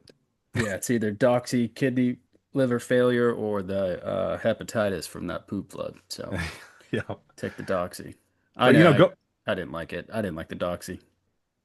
going back to what the guys are going through. So one of the things I've mapped out is they've got the SIG acts from 2004 to 2009. So for anybody listening, a SIG act is a significant activity. This could be an IED explosion, small arms fire, a rocket attack, and it takes a little second to pull up, but I've got it timestamped on here, so you can actually click play and see the progression as it happened through the war. So the red is IEDs. I think purple is indirect fire. The green is small arms attacks, but you can see it's lit up like a Christmas tree over here. So anywhere you had the orchards, you had just attacks nonstop. So the roads, you can see the roads pretty clearly where the attacks were. You had this bit of Zari Panjway was the most IED'd section of the entire war. Was this little stretch of road right along here, going into my wand. This was a bad area down here, although we weren't down here. This is again Zari Panjway, and then for Matt over here for Brunneman, you can see Helmand. This thing's lit up like crazy too. So you can see all the events of the war as they happen. So this, as you get later in like 2008, 2009, this is when things really, really start picking up in these areas. It's just unbelievable how much violence was occurring on a daily basis. Where again, I just don't think Americans understand that it was this heavy. All of this was going on. And so, yeah, I had a thought. I was actually listening to you guys the other day talking about getting support from the Marine Corps. You got Leatherneck over here. And I think for a lot of folks, they think to themselves like, yeah, man, America's the most powerful military in the world. Why can't we support these guys wherever they are? And it's like, you've got this stuff going on a daily basis. You can see over here in Coast, you've got down here in the green belts with the Helmand and the Arghandab River. And every one of these is a tick, troops in contact, where you've got guys calling in air support, they're calling in intelligence. And I'll loop it back actually to go back to that piece of shit, Bo Bergdahl. He ended up leaving out, I think it was somewhere over here in RC East, walked off his fob. We knew he walked off his fob immediately. I mean, that was the reports I was getting day one. It's like, hey, this dipshit walked off his base and got captured by the Taliban. And like I said, the great Eye of Sauron went over here, and all intelligence assets were focused on RC East when we were going into one of the most significant battles of the entire war down here in the Arghandab. So I remember listening a few years back to that NPR podcast that they did on Bo, and they're like, people say that guys died because of Bo, but there's no evidence of that whatsoever. And it's like bullshit. We were begging for intelligence assets, and everything was out over in RC East looking for this dude while we were going into the fight of our lives in RC South. Could we have stopped any of these with the intelligence assets? I don't know. It's debatable, but at least give us a shot at it. I still think there should be a Dust One Alpha and a Dust One Bravo. So Dust One Alpha, it's like, hey, if you lose a dude, you can't find him. By all means, every asset in the world should be focused on trying to find that guy. But if you get somebody who's walking off the base like an idiot, that's a Dust One Bravo, and it's like, hey, find him if you can, but if not, no big deal. This guy made his own decisions. In sep so for my first deployment, September 2010, so I don't know, I guess from September to February maybe of 2011. I don't know if they were called dust ones, but we would get, I don't know, once every 2 weeks, once every 3 weeks, and the whole country would shut down, and we would either get some sort of intelligence collection, or somebody would come to us and report that a Marine or a soldier has been captured by the Taliban, and everything stops. And after the second or third one, we started thinking, oh, this is a great way for the Taliban to start moving some of their key leaders or some key equipment around the battle space because they know all patrols come back inside the wire. Now we got to go through hours of nobody gets to go out on patrol again. Nobody gets to go leave, do anything until the entire country, till every single position, friendly forces position throughout all of Afghanistan. Rogers up. Hey, yeah, all bought, all everybody, all present and accounted for. So we would shut down, and it happened so often. I started thinking that they were using that as a way to move around the battlefield. Yeah, they were so good at getting around unseen. It's I joked often. It's like we got to give these guys some tanks. Like I would just give them a whole battalion worth of tanks because I can at least find that. That's easy to find. That's really military intelligence has always been geared towards fighting the Soviets. And so if you're a lieutenant in military intelligence, it's like, all right, study the map, study Russian doctrine, and figure out, all right, are they flanking left or are they flanking right? And if they're flanking left, this is what they're going to do. If they're flanking right, this is what they're going to do. But it's all about trying to find entire divisions of Soviet military equipment. And that turned into, hey, 26-year-old guy who has no idea what a Pashtun is, try to find some guy named Aga John in a field of dudes named Aga John. And I don't, I look back, I wish I knew the things that I knew now after studying this for years. But even then, I don't know if I would have done any better. And it's just such a complex culture over there. How do you understand the tribal networks? How do you understand the history of it? I mean, I've studied the British with their incursions in the 1800s. I've studied the Soviets part of this. I've gone all the way back to Alexander the Great to try to understand Afghanistan, and it's still incredibly confusing to me. Well, two questions for you. First, I don't know if you can or cannot answer this, but when you were in country, what are you tracking SIGAX with? Uh, at the time, I don't. I know each unit reported it, and it was put into a database, and we would read it through that. I would get intelligence reports where we'd put it into a daily Intsum, which was the intelligence report that we'd put out. But I had a pretty broad perspective of things. We were mostly focused on the Argandab, but as a brigade Yes. guy, I was in charge of the. I was in the brigade S2, but I was in charge of the ACE, which is the intelligence section for the brigade. So I was in a military intelligence company, and we were just reading as many reports as we can. We're trying to figure things out, but again, you get 26-year-olds reading about things that they just have no comprehension of. And how do you put these puzzle pieces together? I would say all the way to the top leadership. I still don't really think that senior leadership understood tribal dynamics. I don't think they understood the implications of what they were doing. We just kind of went wherever the fight was. Yeah, it's like, hey, they're fighting us here. I think famously we called everybody the Taliban. It's like, well, are they shooting at us? It's like, all right, they must be Taliban. And it's like, well, they might be shooting at you because this is a village out in the middle of nowhere of Terran Coat, and they've never seen American forces before, and this is what they do. Yeah, It that could, actually leads into the second question I wanted to ask you, but before that, when we look, I guess from an intel perspective, um, on my first deployment, so we're looking at all these SIGACs on a map. John, can you just zoom in on anywhere that's heavy? yeah, I'll go into So let's your home see. turf of Helmand here. Sure. So, There you go. um, I had to do a sniper study. So it was a Taliban sniper. And, sometimes somebody calls and like, hey, yeah, we took fire from a sniper and maybe it was just one shot, two shots that came in. But for this this company of Marines, or maybe it was even only a platoon, they had seven guys get shot in the head. Single shot, they took a round in the head. So that, is indicative of a sniper and not just, a lucky Haji and whatnot. So we take these SIG acts and you start building out the pattern. So you would open up you'd click on one of them where the Marine was shot, and then you start looking at, okay, the report says, okay, uh, gunfire came from 300 meters to the west, and then you start looking in at the terrain, and then you look at the other SIGAC with the other Marine that got shot in the head, and then okay, this one was 300 meters to the north, and then you start building out,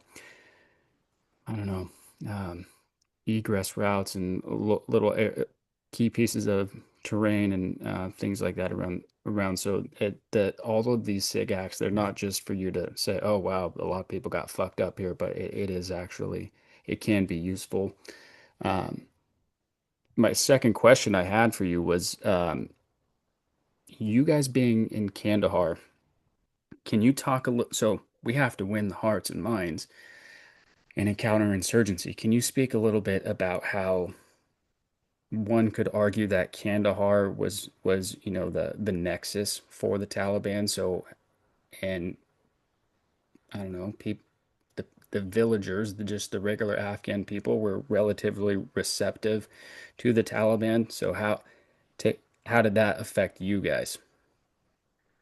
Yeah, I mean, it's a lot to unpack with that. It's Kandahar historically was the seat of power of the Pashtuns, and that goes all the way back to uh, what was it? Abdali was his name, but he ended up becoming Durrani. So Durrani was the one who created what many people think of as like modern day Afghanistan in the 1700s. He was a Pashtun, really created an era of Pashtun dominance. Let me pop off these SIGACs here. Sometimes it takes a second. But you go. Let's go to the end of this Soviet war, and Soviets have pulled out of Afghanistan. What have you got? You've got all these different Mujahideen groups that turn into warlord groups, and you've got Ahmed Shah Massoud, who's a Tajik, is fighting over Kabul. He's seized control of Kabul.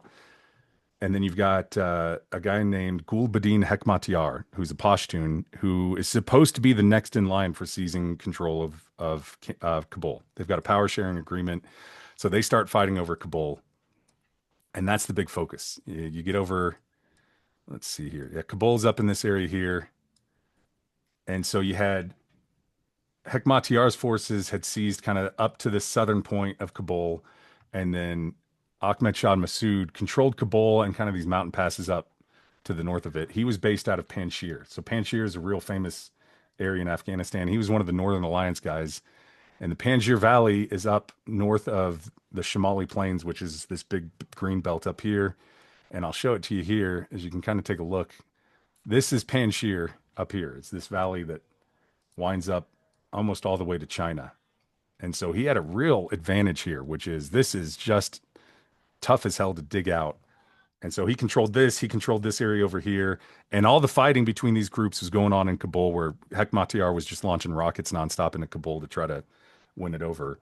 This is your like 1992, 93 timeframe. And then the rest of the country is just being taken over by warlords. You've got Ismail Khan is over in Herat. You've got Dostom is up in, he's an Uzbek guy controlling up by like Mazar-e Sharif. And in RC South and Kandahar, you've really just got this like series of warlords that have taken over the area. What do? They do warlord stuff. So your typical Afghan thing is they'll set up roadblocks like every 50 feet, and they were just charging every trucker that came through. They were kidnapping people, they were raping people. And so this is where you get a group of students, religious students, that come together and say, hey, we got to do something to stop this. And this is the Taliban. So in Pashto, I think it's Pashtun, but it might be Persian.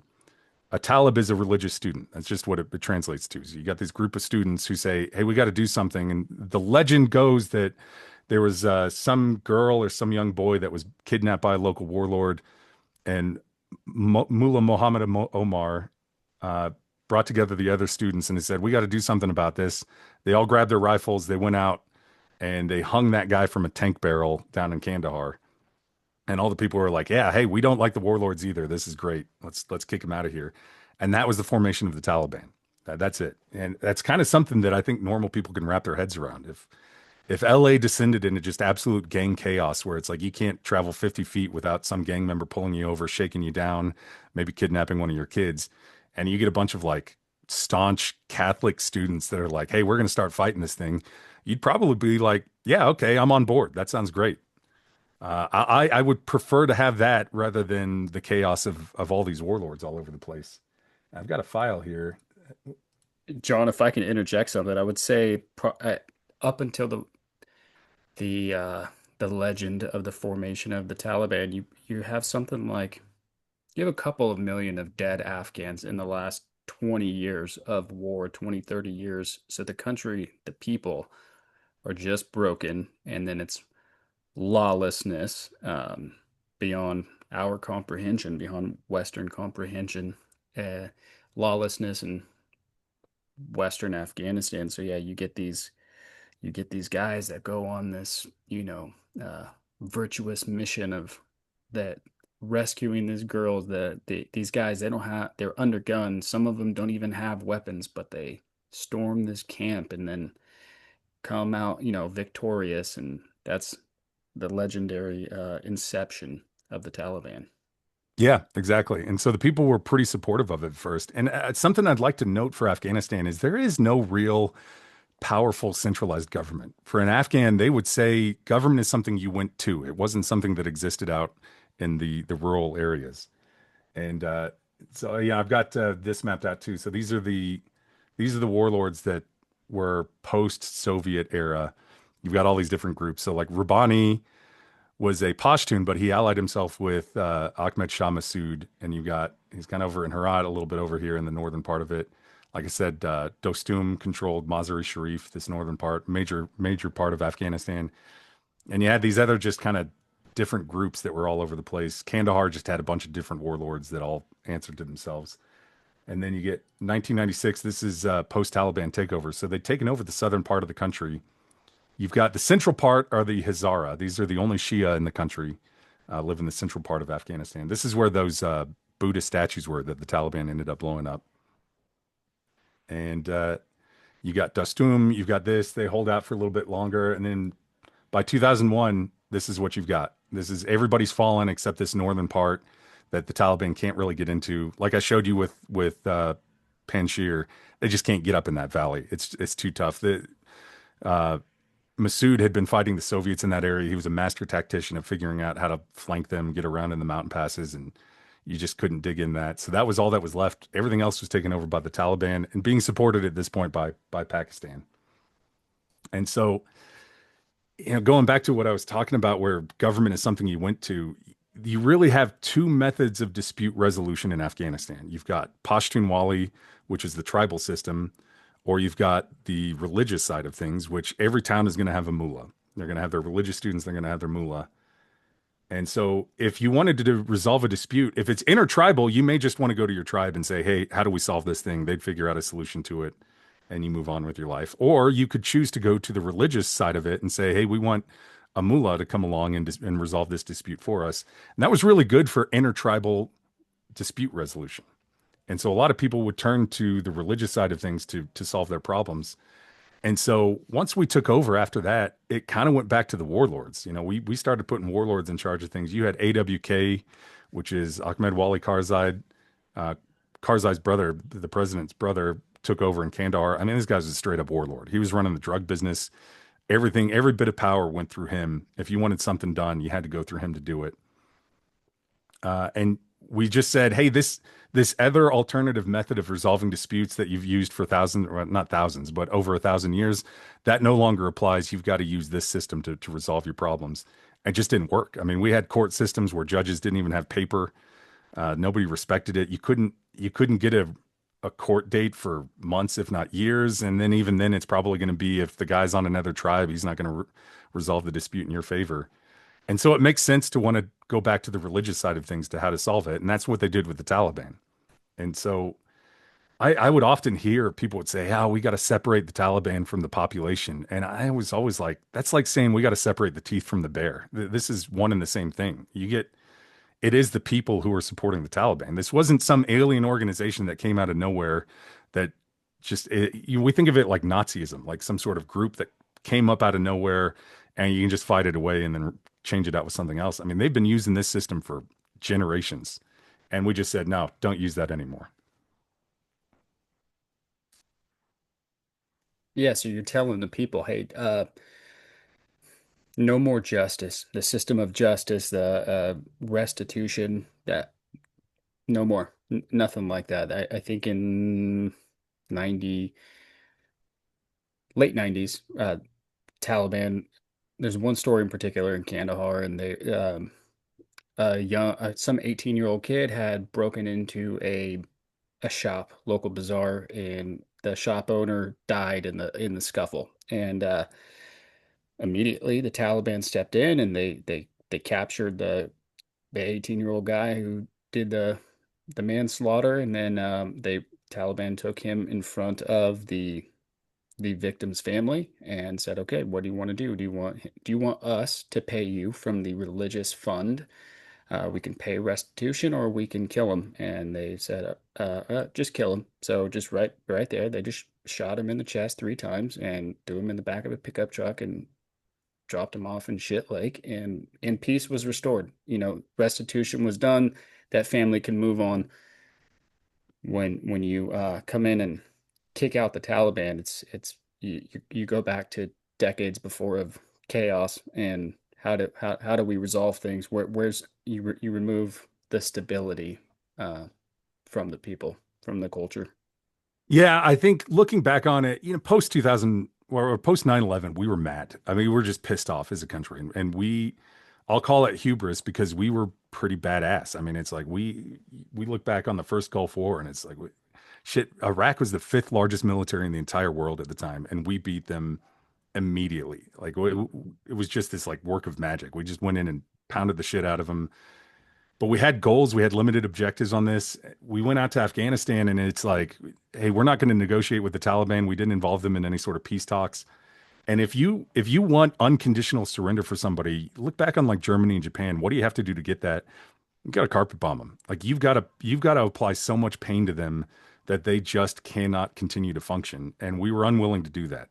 And if you're uncomfortable with that, that's fine. I mean, if people don't want to commit great amounts of violence to a place in war, that's fine. I can understand. Just don't go to war there. If you're not willing to do that, it's not worth 20 years of trying to be nice and just saying, "Hey, come on, please like us, even though we don't understand you. Just please, please, please." I think a lot. I love cop videos. I love watching all the police body cam footage as it comes out. You get in California a bunch. I see these videos now of these cops that are like 20 minutes. Some guy will have a knife in a crowd and they're like, for 20 minutes, they're like, "Sir, drop the knife, sir. Sir, I want to ask you again. Drop the knife. I'm not going to ask you again, sir, drop the knife." And then I see the videos where they unleash the dog and you go in about 10 seconds of somebody who's like, "Fuck you, police," to in 10 seconds, they're just like, "Please, for the love of God, I will do anything you're asking me to. Just stop this. Stop this thing biting me." And that's, in my opinion, what war is you've got to unleash the dogs and you've got to put somebody in a position where they just cannot bear to stand it anymore and unconditionally surrender. And if you're not willing to do that, don't go to war. Who was the World War I German general that basically uh his whatever he was saying was, make it as violent as you can, as fast as you can, to get it over with sooner, because it is more of an act of charity than 20 years of misery. Just make it as violent as you need for it to be done in a day, a month. Yeah. And for us, it's like if we're going after Al Qaeda who attacked New York, I get it. It's like you want to go after these guys who are a real significant threat to you. But when it comes to the Taliban, it's like, how much do we really care? I mean, I care. It's not like I want them in charge. I don't want women being oppressed. I don't want them oppressing people. But I could list off another 20 countries out there where the people or the governments treat their people like shit. And it's like, I don't want to get involved over there with it. It's like, how much do you want to intervene in order to stop this kind of stuff? And so we went after Al Qaeda, and Al Qaeda slipped away fairly quickly into the mountains. They fled off into Pakistan, which is its own political mess. It's like this country that's kind of allied with us, not really allied with us. And so if you're doing anti-Al Qaeda operations, by all means, you just give them the force. Just carpet bomb, go in and bomb as much as you can. When it comes to the Taliban, we really had no clear objective. We beat them away originally, but then we had no plan after that to build up a country. There was no transition plan. And even I often wonder if you want to rewind the clock pre-Taliban, where are you going to rewind it to? Are you going to rewind it to the Soviets? Are you going to rewind it to the king who was in charge for so long? I mean, the Afghanistan's got a history of their leadership treating the people pretty poorly. And so where are we going to rewind that clock to? And our answer was, let's just create something completely new. And you had NATO and all these European countries come up with their like fantasy government of like super high authority at the high level positions, essentially king making. It's kind of their fantasy government of what they would like to create. And it's just something the people there have never had. That and there's some confusion too. I mean, I guess with coin, you're trying to imbue your culture onto whatever area you are in charge of. So you have Americans and their way of life, and you have Canadians, which is pretty similar to the American way of life. But then, you have Romanians and every other country that was out there, and we're all trying to instill our way of life and values. And when you take the totality of it, we're not creating the same unified country We with. had on my second deployment when we were in charge of Bagram, we had Jordanians. I heard you guys talk a little bit about the Jordanians. My experience was fairly similar. We were just trying to convince them not to take shits in the guard towers. You would have a Jordanian on one guard post, you'd have a South Korean on the next. You had like this multi-coalition, which looks good on paper, but these guys couldn't even radio each other on the towers. And it Yeah. just turned into a confusing mess. And I mean, I just want to say, I loft these critiques at the war, but in no way are my critiques for dudes like John, dudes like Brendan Clark, just any of the guys that were on the ground doing the hard work. I don't criticize them in any way. No, and we called in NATO after September 11th. I mean, we triggered Article 5 with it and said, "Hey, if you're in NATO, you got an obligation here to come into Afghanistan." And I don't think anybody knew that we were going to get into 20 years of this, where it's just, what's the goal here? I mean, that's the biggest thing that I hear from myself and so many other soldiers is like, we didn't even know really what the objectives were. So many of these guys, it's just like, go walk around until you get shot at. How is that going to influence the population into coming on your side? I have no clue. Yeah. And Well, is there anything else you want to go over with your deployment before we, tease the maps for getting into setting up Afghanistan before we jump into that? oh, I mean, I got a bunch of deployment stories, some funny stuff. I mean, there's always I love looking back. I mean, it's just I loved hanging out with the dudes. I miss it like crazy. The Yeah. military guys are a different breed. I went back to a reunion last year with the 117 guys, and I remember sitting around a campfire with them, and this one infantry guy went into like 20 minutes of an avatar where it's like, hey, they have sex with each other by connecting their tails to each other. And they also connect their tails to the animals when they ride it. So are they fucking the animals? And it's like, man, this is the kind of stuff I miss that you don't get in the corporate life. Yeah. But Yeah. no, I went, go ahead. I'm just I want people to understand Afghanistan, and I feel like to understand Afghanistan, you've got to understand Pakistan, you've got to understand Iran, you've got to understand the Central Asian countries, that the former Soviet countries.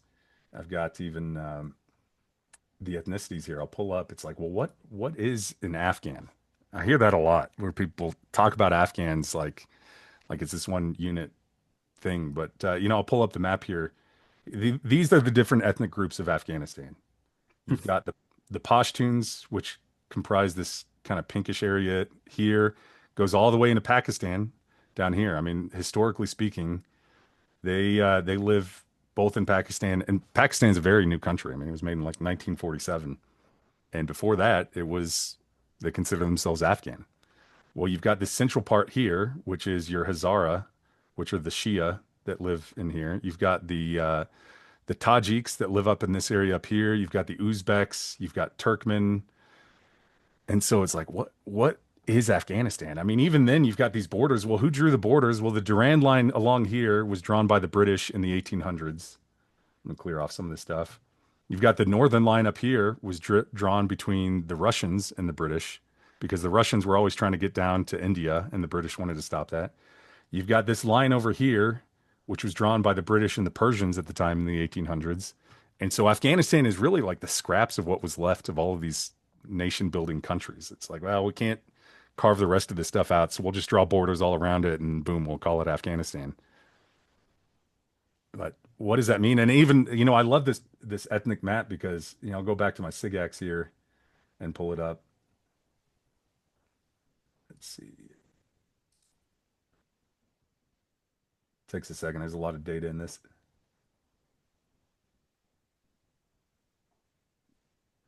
And I'll just do 2004 to 2009. I'll do them all.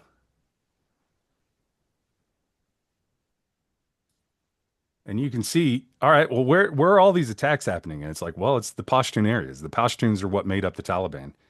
You've got Pashtuns in the north. That was Abdur Rahman Khan in the late 1800s was the head of Afghanistan, put in charge by the British.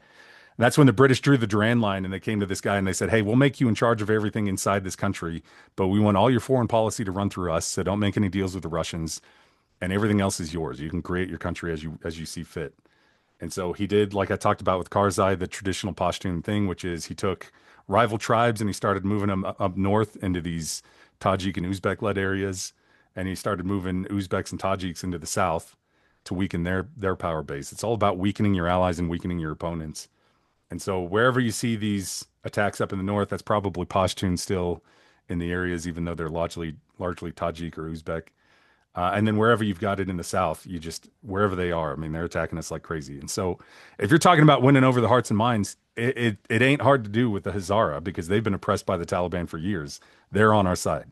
It's not hard to do with the Tajiks because they're on our side too. But it is the Pashtun who made up the Taliban, and you're not winning them over. Not at least with building them schools.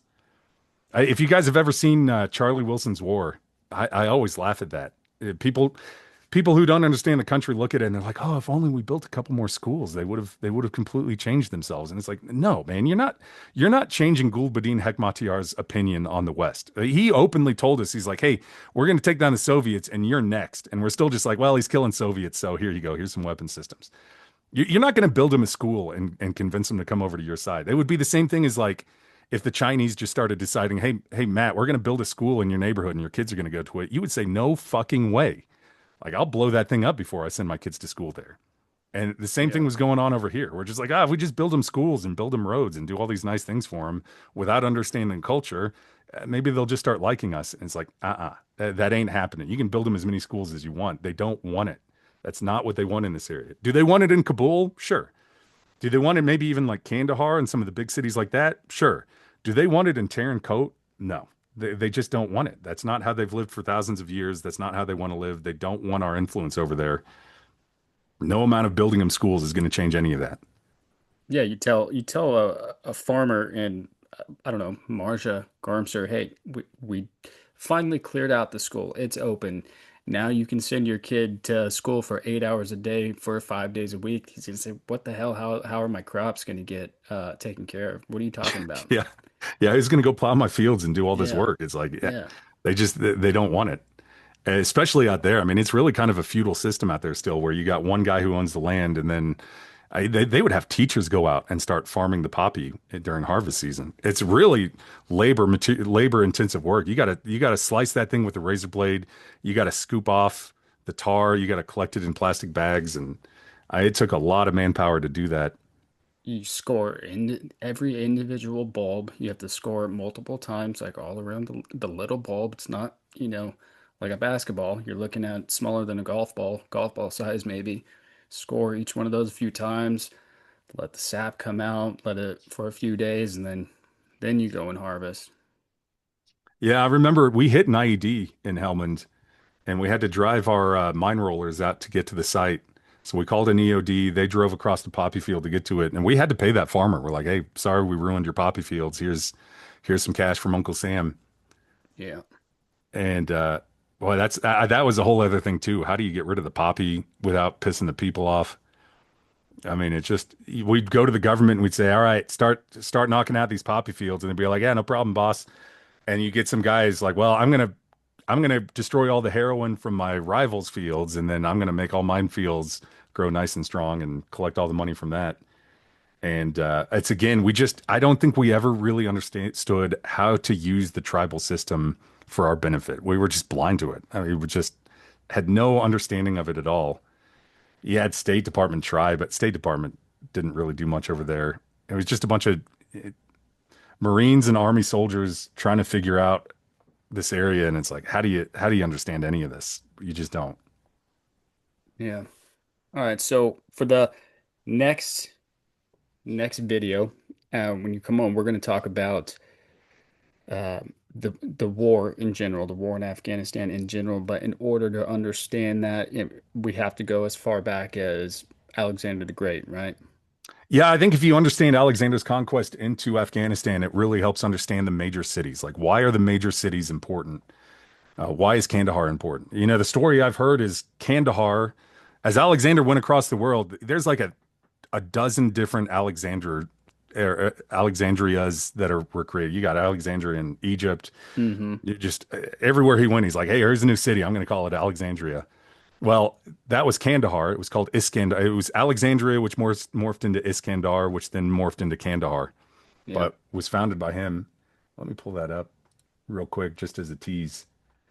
Here, let's see. Yeah. So we'll work through Alexander the Great, and then we'll move forward with, I mean, from the thousands of years after that, you have different empires laying claim to Afghanistan and or different parts of Afghanistan, and kind of leaving the remnants and the tribal disposition as to what we see today. Really, you have multiple ethnic countries inside Afghanistan. But go ahead and speak to this. Yeah, I'll just tease it real quick. But you know, you got Alexander comes through. He's chasing Darius the second, goes into Persepolis, and then marches up across, and then up. There's like a carve out in the mountains that you can take along this way. It's called Khorasan. If you've ever wondered why it's called Isis K in there, it's Isis Khorasan, and that became synonymous with Afghanistan because Afghanistan for the longest time was a Silk Route trade route where you'd get from these areas over into the west, and those were the paths that he took. But really understanding that helps understand why the major cities of Afghanistan are important, why Pakistan is fighting Afghanistan. They actually bombed them just yesterday, or maybe even today. You had some attacks from the Pakistani Air Force hitting networks over in Afghanistan, but Pakistan and Afghanistan no longer get along with each other. And I think a lot of that has to do with Peshawar, which is a city that really a lot of people should learn more about. You got the Khyber Pass over in the eastern part of Afghanistan. You take it from Jalalabad, and that takes you down into Peshawar. And Peshawar was the major invasion route for all the Persians and all the Turkmen throughout the course of history. If you want to get from Central Asia or Persia into the subcontinent of India, Peshawar is where you have to do it. And it's really beautifully located. I'll do this real quick. Let me exaggerate the terrain so you can see it a little bit better. But you can see Peshawar is guarded by all of these mountains. It's this nice, fertile, open space that you can get into from the mountain passes. And if you can hold on to this, this is the invasion point to get into the subcontinent. This is what Babur took to create the Mughal Empire. This is where Genghis Khan came through. This is where uh, Durrani derived his power. And so Peshawar has been a key Pashtun stronghold for generations, and they want it back. That's why they're fighting Pakistan so much for it, is they want this area back. In fact, it's called Pakhtunwali in this area. That means land of the Pakhtuns, which is the eastern Pashto way of saying Pashtuns. So Pashtun is in the south. You get the Ghilzai Pashtun in the east. They call it more of a Pakhtun, a little bit of a dialect change there. But yeah, I mean, it's you got to understand this stuff. Why was this important going all the way back to Alexander? If you want to move up armies through these mountains, you got to hold these passes.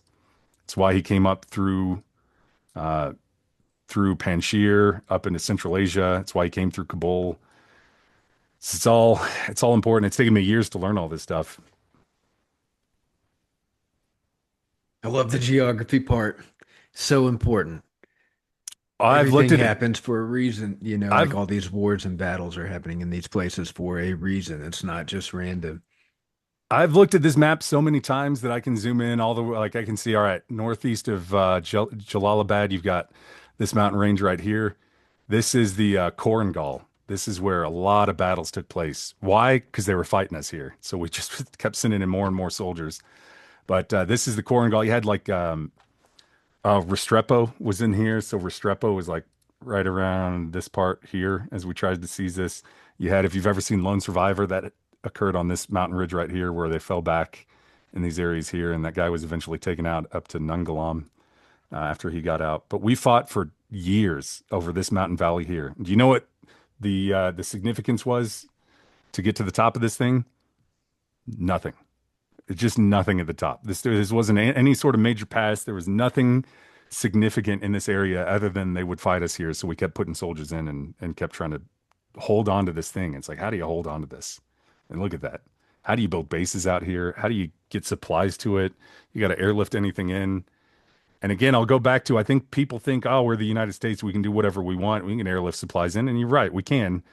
But when you look at that whole map of SIGACs, it's like there's shit going on all over the country all day, every day. And you got to air supply stuff into here and get in all these firefights. And what's the strategic importance of it?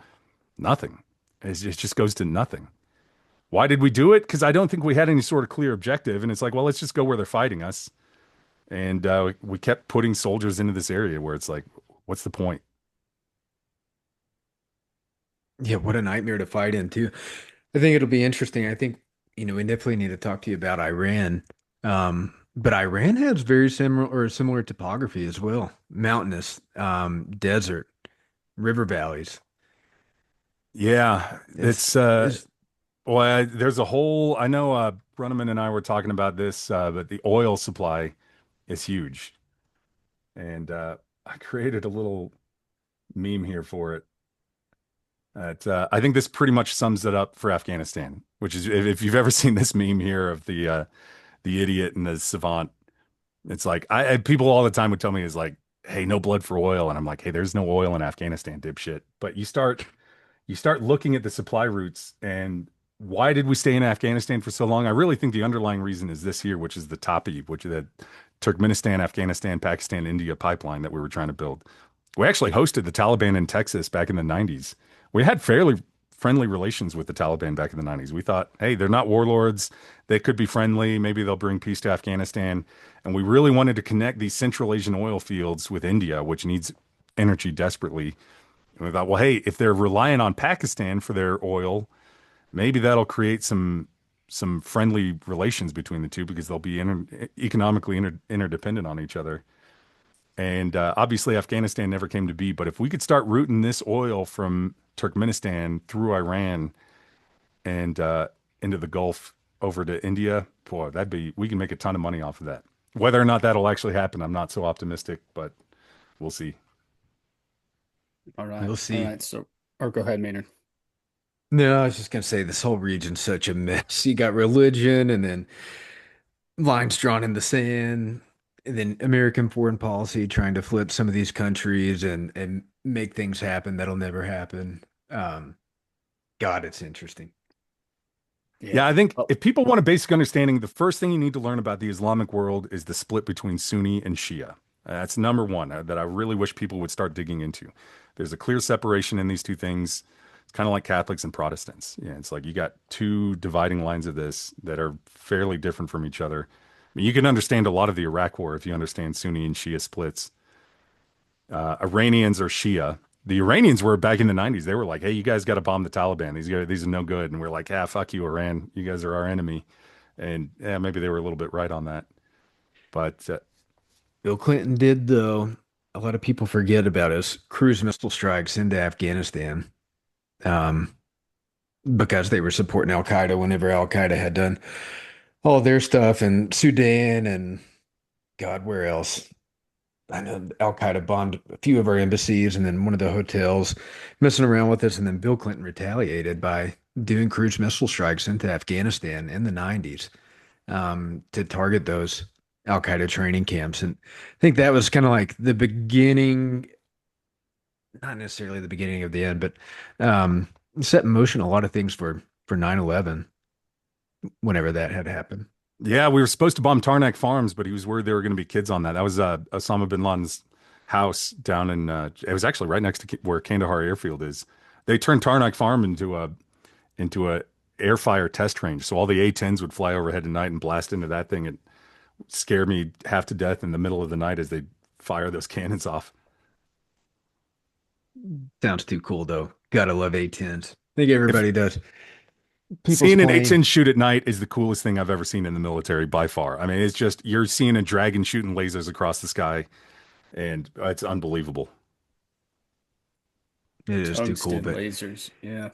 It's not just Afghanistan I've got mapped out. I mean, I'll show you some of the things I've got. I've got like the Ukrainian conflict mapped out. I've got I can explain why Russia invaded Ukraine in a way that actually makes sense. That's not just hey, Russia for no reason at all decided to invade their neighbor. I've got like World War II mapped out in all these different locations. I've got D-Day. I've got Kursk. I've got American history mapped out. Geography and history are interlinked completely, and I think we try to teach history without teaching the geography of it, and it doesn't stick in people's minds. Whereas if you start mapping things out, you start understanding things a lot more. And I've got like, shoot, I've got Georgia mapped out. I've got, I can explain why Syria is such a mess, why Russia was involved in Syria and the Syrian civil war back in 2011. What's going on in Somalia. If you ever get curious about history, Google Earth is this amazing tool where you can just plop a map down on top of it and start looking at the terrain. And for some reason, just nobody ever uses it. They don't even use it for driving around anymore. You just get on Google Maps on your phone. But it's an incredible tool. and it's free. All It's right. fun to look Well, at. since this is started with your service, I think we should wrap it up there. So, I mean, anybody going to Afghanistan, it's just not easy. You are have multiple achievement medals, bronze stars, and whatnot. So, life wasn't easy. So, we can wrap it up with what gave you the most peace after your service? Yeah, I got out in 2015 after my second deployment. I think a lot of guys hit a wall where they just, it's like I was tired of being told where to be all the time. You couldn't, if somebody said, "Hey, I got a wedding coming up in October, can you come?" You'd be like, "I don't know. It depends. Maybe, maybe not. Depends on if there's an exercise going on." And I wanted to raise a family. I didn't have kids at the time. I was getting married. I just wanted to live a normal life. And I guess I didn't really even think about it for a while after I got out. I just didn't want to think about it. 2015 time frame still, so we're still neck deep in the war. And I just took a corporate job, started working a desk. And I remember there were these moments where, like, I told you we were down in Spin Boldak at that border crossing, and there was a guy named General Abdul Razik who we were partnered with, and he was like our one hope of ever winning. He was really on our side. He was a part of the Achigzai tribe. Achigzais hated the Taliban. They controlled the border crossing, and the Taliban headquarters was on the other side in Quetta in Pakistan. And if he was allied with us, we had a really good shot of at least controlling that area to a certain extent, as much as you can. And it was like 2017. I just remember like working this boring job and looking at the news, and it's like, oh, General Abdul Razik was just killed in a suicide attack. And it was such this surreal moment of my life of like, I'm just sitting at a desk working a normal job, and just this like, shit, we just lost the war. And nobody would understand around me. I'm surrounded by people who've never even heard that name, have no concept of it, and just sitting in this desk like, oh God, like we just there's been a few times of like that where I'm just working this normal job. People are asking me for day-to-day work stuff, and I'm dealing with this major war event where I'm like, we just lost the war right here, and nobody even understands. And so I just didn't really think about it until about 2017, 2018, started feeling really guilty. And it's like I was an intelligence officer and I just did not understand the country of Afghanistan. And that's when I started reading every single book I could find. I say read, I listen to it when I go out and ride my bike, which is every day. I'll just go out and I'll listen to a book. I'll re-listen to it. I'll try to find a new book. That's how I found your book. I'm always trying to find new books on Afghanistan, and I'll read through it and try to understand it a little bit more. And then I'd start mapping it out. I'd use these tools I learned in the military to start mapping things out to get a better situational awareness of it. And that's been the last 7 or 8 years for me, is just almost being obsessed with it, trying to figure out this thing that is so complex. And it's still got a lot of mysteries to me. There's still a lot I don't understand. I'll say in terms of books that I think people should read, obviously your book is a fantastic one to help understand the war going on in Helmand. I think the gold standard for books, I would say, is Carter Malkasian's The American War in Afghanistan. It's a really great book going over the entire conflict. You've got The Taliban was written pre-invasion. That's a great one. If you want to understand Helmand more, there's one called Little America. That's really good. There's just a ton of books out there that I think people should read. So do you think just after the war, you get out of the army, just studying more about the war, is that what gave you peace? Like you got out with a, maybe a bit of confusion and then just trying to learn as much about it as you could as kind of eased your mind about things. Is that about right, or what do you think? Yeah, I don't know. I don't know if I'll ever find peace for Afghanistan. I think it's always going to be this burning question of mine. Like I said, I started studying Afghanistan, and that made me start studying the Central Asian countries and Iran and India and Pakistan. And if you want to understand this, you got to understand Islam. So I started reading books on Islam and early Islam, and the path of Muhammad, with the Sunni Shia splits, the Ottoman empires, and it's like you just start branching out more and more, and it's really just a fascinating part of the world that people can't even point to a lot of these places on a map. If you say Uzbekistan to your average person, I don't think they really have any clue where that place is. Uh, I don't know if I'll ever really find peace. I mean, I have a great amount of guilt that it's. I heard you guys talk about it. Every guy, I think, feels that guilt, and it's like you always hear it from another guy that served, and he's like, I feel guilty that this guy died, and I didn't do anything to stop it. And the rational part, looking at from the outside in, is always like, well, man, you can't feel guilty about that kind of stuff. But then for my own things, it's like I do still feel this guilt. It's like we lost two people on Thanksgiving back on my second deployment with a rocket attack, and I just always think, what could I have done to stop that? What could I have done to help these guys out in the Arghandab? We lost seven guys with one IED in the Arghandab. It was a catastrophic hit on the back of a striker, and all seven of them died in the back. The only survivor was the driver, and he ended up dying in a car accident about a year later. And so I know I feel like there's something more I could have done. Maybe if I'd studied all this stuff before deploying, could I have stopped even one of these attacks? Honestly, probably not, but I can't help tell myself like maybe there's something else I could have done. I could have done just a little bit more. Yeah, it's definitely, I mean, you said it. You said it the best there. It's from a rational perspective, of course, you're like, hey, it is what it is. Probably couldn't have done nothing but this, I don't know, you just can't help yourself. You just, and unfortunately, and I mean from the unfortunately that a lot of guys succumb to that. Um, but I'm glad you haven't, for sure. Glad you haven't. Yeah, I think everybody goes through dark times with it. I think everybody has deals with those emotions differently. I think we've probably lost twice as many guys now to suicide as we've lost to combat actions. And it's just, Yeah. I mean, I lost my best friend. Chris Stone was my best friend for my first deployment, and he took his life in 2015. And it's just these things. It's like, what could I have done? Even that, you think to myself, like, I saw him on Titanfall. I used to play that game Titanfall on Xbox, and I saw him playing one night. And I remember thinking like, oh, I should reach out and see if he wants to play a game with me. And it's like, I'm tired. I'm about to go to bed. And it was that night he did it. And it's just this constant like, oh, what if I'd reached out to him that night? What if I'd talked to him? I don't know. I just don't know if it'd make any difference at all. But I can't not think about those things as I go on with life. For Yeah. sure. No, Every, I every, understand, man. I understand.